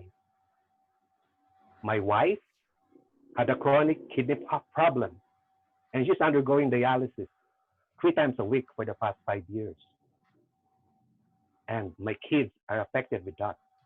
But in spite of that, we filled our life with beauty. Beauty coming from the inside and emanates from the outside. Life is beautiful. You simply need to enjoy that moment every time you are here, existing and living the real life. I do remember a song which was sung like this. Today, while the blossoms still cling to the vine, I'll taste your strawberry, I'll drink your sweet wine. A million tomorrows will all pass away, and I can't forget all the joy that is life today. Ladies and gentlemen, life is beautiful in spite of everything. You are responsible for coloring it today. Contest chair.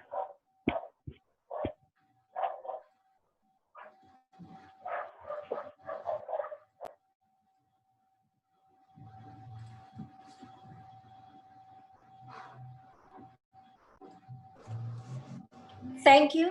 Contestant number 5. Let us observe a minute of silence.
Contestant number 6.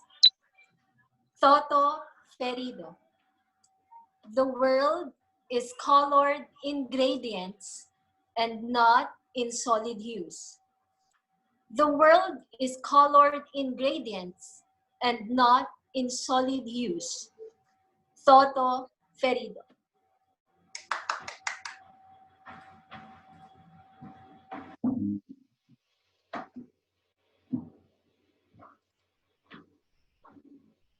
Lolo, what is that? My apple. That is the rainbow made up of 7 colors. Red, orange, yellow, green, blue, violet, and indigo. But nuts, that's not all the colors in the world. Miss Madam Contest Chair, fellow colorful Toastmasters, that was me asking my Lolo about the colors that I saw on the rainbow. And he said to me that these are not the only several colors. As I grew up, I discovered that that the world is made of different colors. Dark colors that represent our saddest, lowest emotion, and bright colors that represent our happiest and most joyful moments.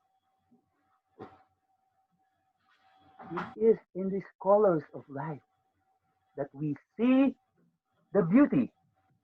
We also see the challenges that lies ahead. So what do we do then when we encounter the different dark and bright colors? We use these colors to inspire us to dream, to do the impossible, to dare, to do the improbable, and to discover that with these bright colors, we can be invincible. Fellow Toastmasters and color lovers around the world, I encourage you.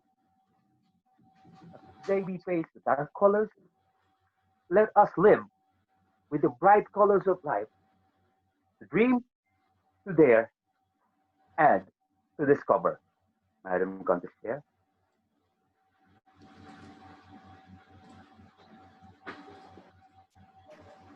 Thank you. Contestant number 6. A minute of silence shall now be observed.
Contestant number 7, Julius J. Cruz. The world is colored in gradients and not in solid hues. The world is colored in gradients and not in solid hues. Julius Cruz.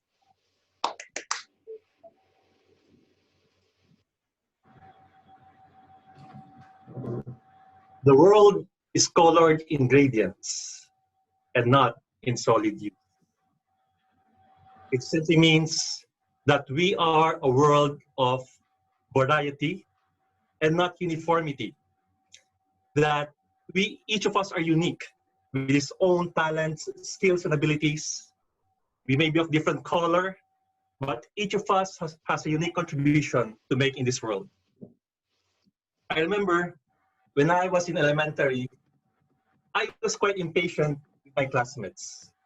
I was impatient because some of them were noisy, some of them were simply too quiet, some of them were not doing the classroom chores. During that time, I was class president. I was expecting everyone to be uniform, to be in unison, to exhibit the same skills and talents. For a while, I was quite impatient, coming from grade 4 all the way to high school, college, and when I was working. But then suddenly, it struck me that I cannot expect everyone to be of the same wavelength. We are designed to be of different gradients. Because just like a rainbow, each of us represent different colors. I may be blue, you may be red, some others may be yellow, still others may be violet. But all of these combinations contribute to the beauty of the rainbow. That is the beauty and the power of a gradient. Friends, fellow Toastmasters, all of us are of different gradients, of different temperaments, of different skills. But the beauty behind is if we work together, our gradient colors will combine into a beautiful rainbow that will truly add value to the world. Fellow Toastmasters, will you accept your color? Will you accept the gradient of the world? Please do so to make this world a better place to live in. Contest Chair?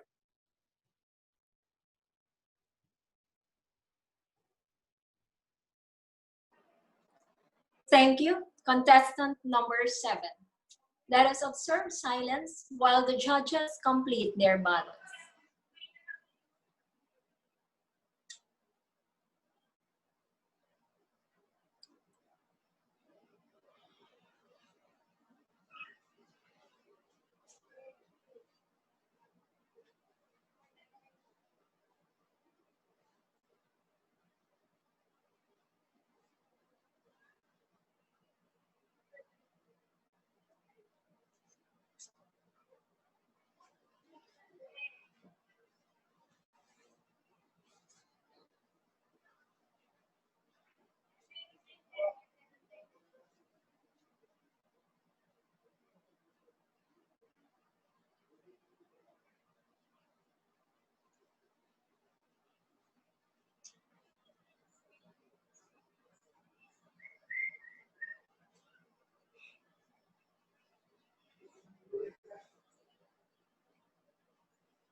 We hope that this contest has motivated us not to fear table topics and instead embrace it as a potent method to improve ourselves as communicators and leaders.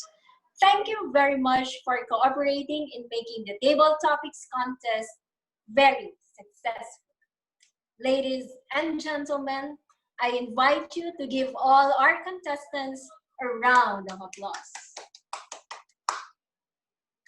Let us welcome back on screen our very dynamic Toastmaster of the Day, Migna Del Morales, for the awarding of certificates.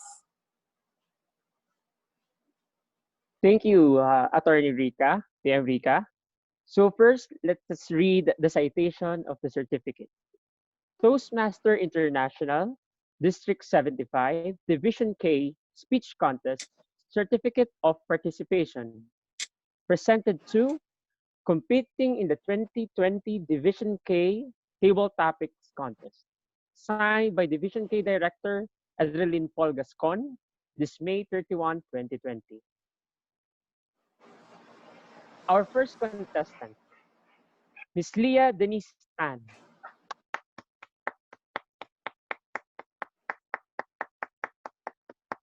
Thank you very much. Our second contestant, Ms. Mariel Ano.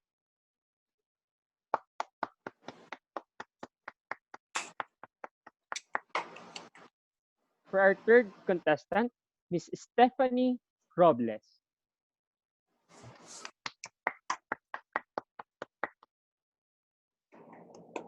For our fourth contestant, Mr. Wally Pena.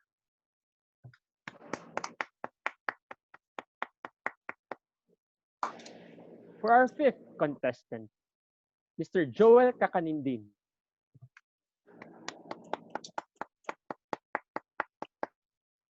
For our sixth contestant, Mr. Toto Ferido. Mr. Toto Ferido.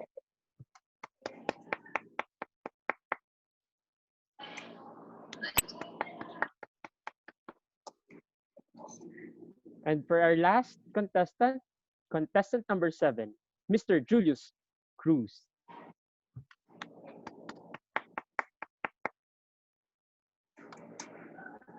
So may I request all of the 7 contestants together with the Attorney Rica to have a photo op.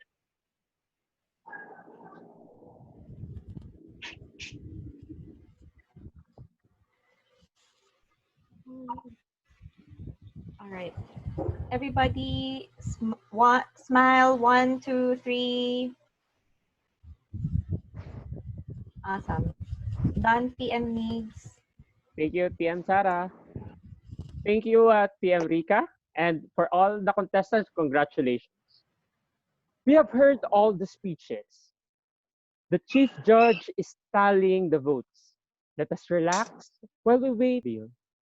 Let's now invite the past District 75 governor, who have District 75 number 2 in the world. The First Lady International Director of Toastmaster International from District 75 in Asia, and one of the very few who served 2 times as International Director.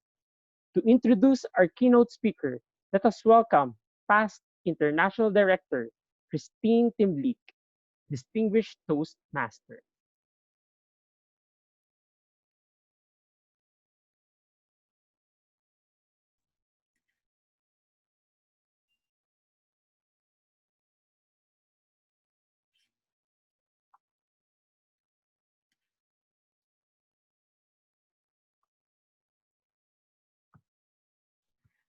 Greetings to Division K and good afternoon, fellow Toastmasters.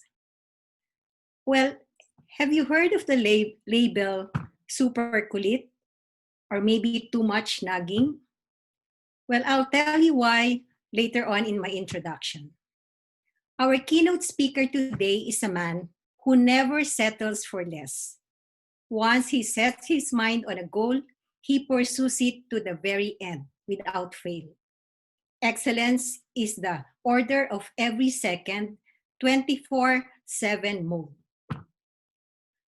I was fortunate enough and during the early time, quite tormented because this man was and still is my mentor as a Toastmaster leader. He was like a shadow watching your every move. He was also my district governor, and in 1998, catapulted District 75 to number 1 in the world, chartering an amazing and unsurpassed 52 new clubs during his term. Well, ask him how he did it. As a lieutenant governor for education and training, and if you are an area governor or division governor at that time, you probably have gotten 2 to 3 calls a day, weekend included. So now you know why I asked you the opening question. Talking of passion, he's also an outstanding speech champion, winning trophies at the district and international semifinals contest. Well, he still dreams of being a world champion someday, so watch out. Well, I was given his resume, but I cannot recite everything because I will consume the entire time allotted to me. In summary, it ranges from outstanding, best, presidential awardee, and you know the rest. Being a number 1 district governor is not enough for this man. He proceeded to become the first international director from District 75 and performed distinctly to represent districts not assigned to region or DINAR at that time from 1999 to 2001. Since he started his leadership path, I told you that there's no stopping to this person. And so, this simply amazing leader became the 3rd vice president, the 2nd vice president, the senior vice president, and finally, the 2006-2007 international president of Toastmasters International. fellow Toastmasters and guests, please welcome our keynote speaker for today, the ultimate pride of District 75, past International President Johnny Pawe Uy, Distinguished Toastmaster.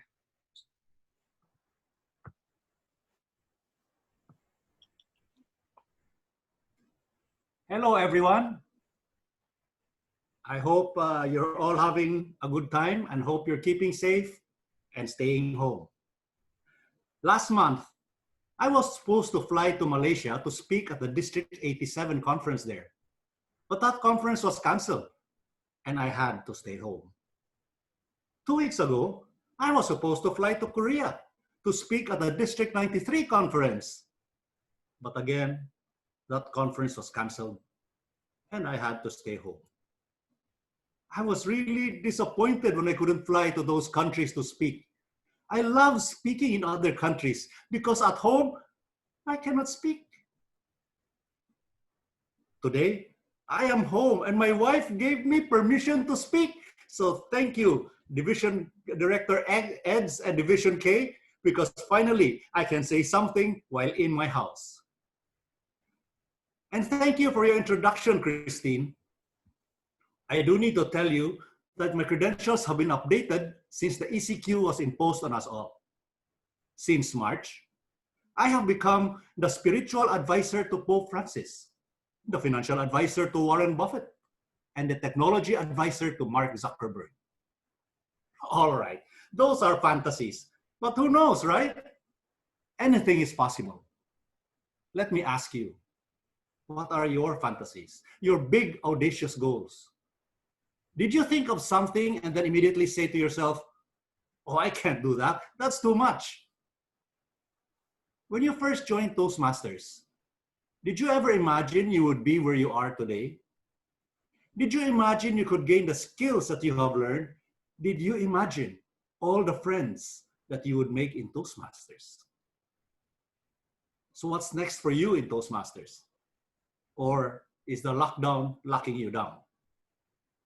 Let me ask you, can I ask the administrator to unmute everybody, please? Please unmute everybody so you can answer my question. Are you ready? Are we ready? Yes. Yes, we're ready. Here's the question. Do you believe Toastmasters is simply amazing? Yes. Yes, of course. Yes. Yes. All right. Yes. Thank you very much. Now, please mute yourselves before we hear it. Yes. Toastmasters Simply Amazing was my theme when I was the international president in 2006 to 2007. Isn't it simply amazing when non-committal members are transformed into competent leaders of our organization and our communities? Isn't it simply amazing when groups of people who hardly know each other suddenly become cohesive, enthusiastic, and successful Toastmasters clubs? But none of these happen by magic. To be simply amazing is to be so remarkable as to elicit disbelief. Please note that remarkable comes first.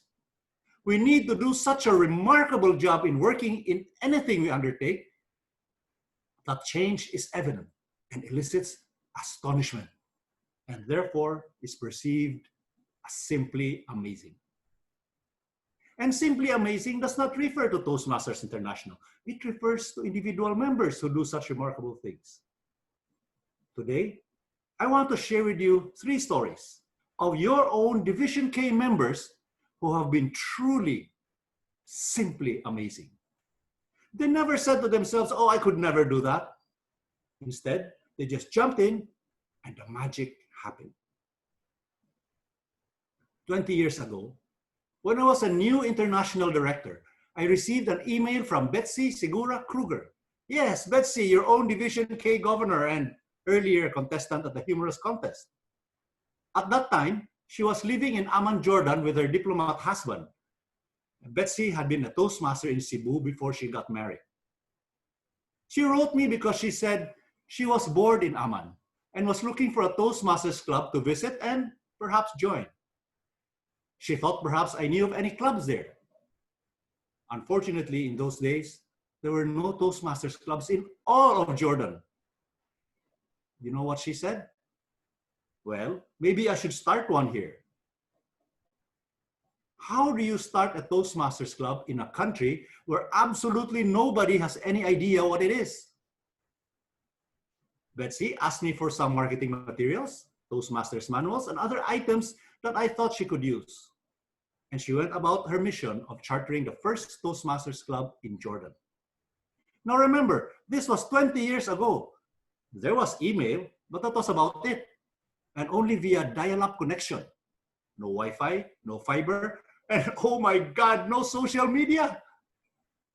To get the Toastmasters materials to her, they had to be sent by DHL to Jordan. For Betsy to tell people about Toastmasters, she couldn't just post on Facebook and say, PM me for details. She had to actually talk to her potential recruits face to face.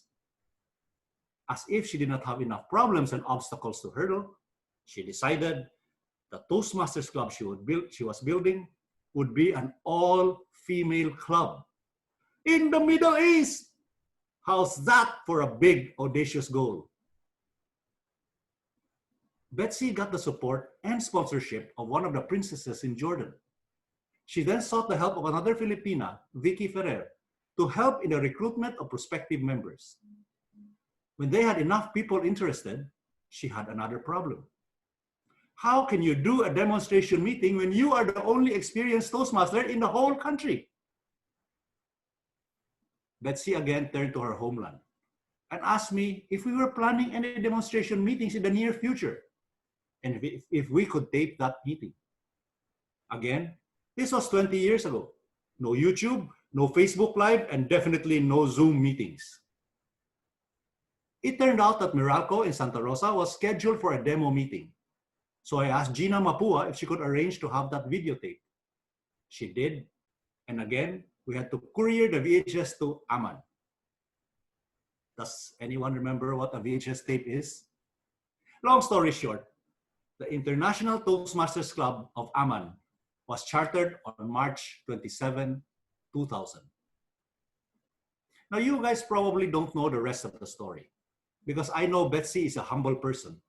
So let me tell you that in August 2007, at the International Convention in Phoenix, Arizona, Betsy Segura Kruger was presented with a Presidential Citation Award. The Presidential Citation is presented to members who have continually supported and shown dedication to the organization. Every year, only 15 to 20 people in the whole world are awarded with a Presidential Citation. As she was called up on stage, the following was read by the presenter, duly edited with updates to suit the current times. When Betsy moved from the Philippines to Jordan many years ago, there was no Toastmasters clubs there. She decided to build one. Single-handedly, she recruited, facilitated, or organized the first Toastmasters club in Jordan, and then led the efforts to have the Jordan included in the then Gulf Toastmasters Council. Today, the country of Jordan has 17 Toastmasters clubs, comprising 4 areas of District 105, and has hosted the district conference with much aplomb. And it all started because Betsy couldn't find a club to join. What a legacy. Isn't that simply amazing? Brian Tracy said, there are no limits to what you can accomplish except the limits you place on your own thinking. So what do you want to achieve? What are your dreams and ambitions? Like Betsy, you too can be simply amazing. The next story took place 13 years ago when I was the international president of Toastmasters. I was scheduled to do a presidential visit to the then District 79 during their convention in Doha, Qatar. When Nomel Hilongos, by the way, Nomel, happy birthday. When Nomel Hilongos heard that I would be going to Qatar, he immediately suggested that I stop by Bahrain to visit the Toastmasters there. He was living in Bahrain then. Now let me explain something to you. the presidential visit schedules are prepared 2 years in advance. And the president doesn't really have a lot of say on where he or she would be going. This is because the president can only visit a maximum of 12 districts in a year. And since we have over 100 districts worldwide, each district will have to be scheduled for a visit once every 8 to 10 years. And even if Bahrain was part of District 79 that I was visiting in Qatar, it would be difficult to add another location because the visit schedule is very tight and very hectic. Like in my case, I had just returned from the USA where I visited 4 districts. And that weekend, I was having my official visit to District 75 here in Cebu. And then after the district conference, I was to fly next weekend to be in Qatar. And 2 days after returning home from the Middle East, I had to immediately fly on to Canada. But Nomel was persistent, and he assured Toastmasters World Headquarters that Bahrain would follow the guidelines for a presidential visit. He actually made these assurances before he even spoke to the Toastmasters leaders in Bahrain. And wonder of wonders, World Headquarters approved an extra stop for me in Bahrain, which meant I had to fly out of Cebu the night after the District 75 conference was over. So I could spend 3 more days in the Middle East. But let me tell you, the 3 days I spent in Bahrain were actually more productive than the Toastmasters official visit I made to Qatar. I didn't have time to rest or even do some sightseeing. Nomel got the Bahrain Toastmasters leaders to make sure I was busy. They had me do 9 corporate visits. They had me do a media briefing. They organized a joint charter presentation for all the new clubs there. They also had a meeting and fellowship scheduled with the Philippine ambassador and the Filipino community in Bahrain. And then they got me to a personal audience with the Prime Minister of Bahrain. They also scheduled a visit with the Crown Prince of Bahrain, but unfortunately, he was called away at the last minute. Well, we can't have everything, right? And all of these without Nomel showing off what he had accomplished, or how he had gotten the Bahrain Toastmasters leaders to work on my visit. He never made a fuss about his success in getting my visit approved. He never even joined in on the entourage as I was going from place to place. Another legacy, another simply amazing accomplishment. Ronald Reagan was credited with saying, "There is no limit to the amount of good you can do as long as you don't mind who gets the credit." What ideas do you have that will require others to help you accomplish? Like Nomel, you too can let others get the credit, and you can be simply amazing. And the third story is one that is current. Your own division director, Eds Gascon. I'm guessing you are all aware of the talks with the world champions that he organized for Division K. He told me he did this because he wanted to encourage the Division K Toastmasters to go to online meetings, especially during the ECQ. And look what it has exploded into. The last time I attended one of these sessions, there were people from all over the world attending. He ended up with an international event for Division K. And the speeches and ideas shared are benefiting Toastmasters all over the world. What's amazing is that Eds didn't even know any of these champions personally. He invited them by messenger or email. He made cold calls.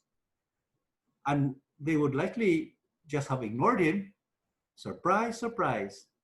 They said yes. Now here's the thing. I know these champions personally. Mark Brown even mentored me when I competed in Cincinnati in 2013. And I almost competed against him in 1994. But if anybody asked me to contact them to do this, my answer would have been, dream on. Those champions would never do a session for a division. They speak at district events or international events only. They won't even coach anyone who is not at least a district champion. Too much knowledge is not always a good thing. Sometimes we have to be ignorant to do amazing things. Eds didn't know the minimum standards these champions required. Before coaching anyone or before speaking before a division, he just dove right in and invited them, and he was successful. And I do look forward to the next session with the champions. The legacy for the coming officers of Division K and District 75. Isn't that simply amazing? That just goes to show that your success is only limited by your imagination. Let me end with one of my favorite stories. It is an old story, and I have told it many times before, so do bear with me if you've heard it before. It is a story of Old Spindletop. Old Spindletop was the name of the biggest single oil strike in the United States. About 100 years ago, a farmer in Texas was having problems with his land and his crop. Nothing would grow on it. He was about to go bankrupt when a large oil company came knocking at his door and said they had reason to believe that under his farm is a good reserve of oil. They offered to drill for oil on his land and give him a royalty for every barrel of oil that they extract from it. So they agreed, and the oil company started drilling for oil. Finally, after several failed attempts and dry wells, they got to the well they called Old Spindletop. There was a lot of pressure on that well, and they expected a lot from it. In the oil business, there are two ways to find out how good an oil well is going to be. First, it is the pressure of the initial flow of oil does to that rig, that Eiffel Tower-like structure on top of the well. If it just shakes it a little, it's not going to be a productive well. But if the pressure from the initial oil flow knocks the rig over, then it's a big one. The other way is to measure the amount of oil wasted from the time the oil goes up to the top and the time the crew gets up there to cap it. On Old Spindletop, the pressure from the initial flow totally disintegrated the rig. It hit it like a bomb. On some of these oil wells, they lose 10,000, 20,000 barrels of oil just trying to cap it after the initial flow. On Old Spindletop, they wasted 180,000 barrels of oil just trying to get it capped. It was one big oil strike. Now, would you therefore agree that the farmer who owned the land became an instant millionaire? An instant millionaire. Well, the answer is no. The farmer wasn't an instant millionaire. He was always a millionaire. That oil was down there the day he bought the land. He just didn't go down to get it. In many ways, we are all Old Spindletops. We've got enough talent to do anything we want. We've got more than enough, but we're not seeing it. We don't know the oil is there. And even when we find out sometimes, we're not reaching down to get it. We've got to know we've got worth. There is magic in each and every one of you. It is the magic of belief, the magic of self-confidence, of becoming a changed human being and an improved person. Nurture your own individual oil wells. Your Toastmasters experience is your opportunity to bring out that oil, the magic that is in you. Meeting after meeting, speech after speech, leadership role after leadership role. Make use of every opportunity in your clubs to become truly amazing Old Spindletops. Good afternoon, everybody.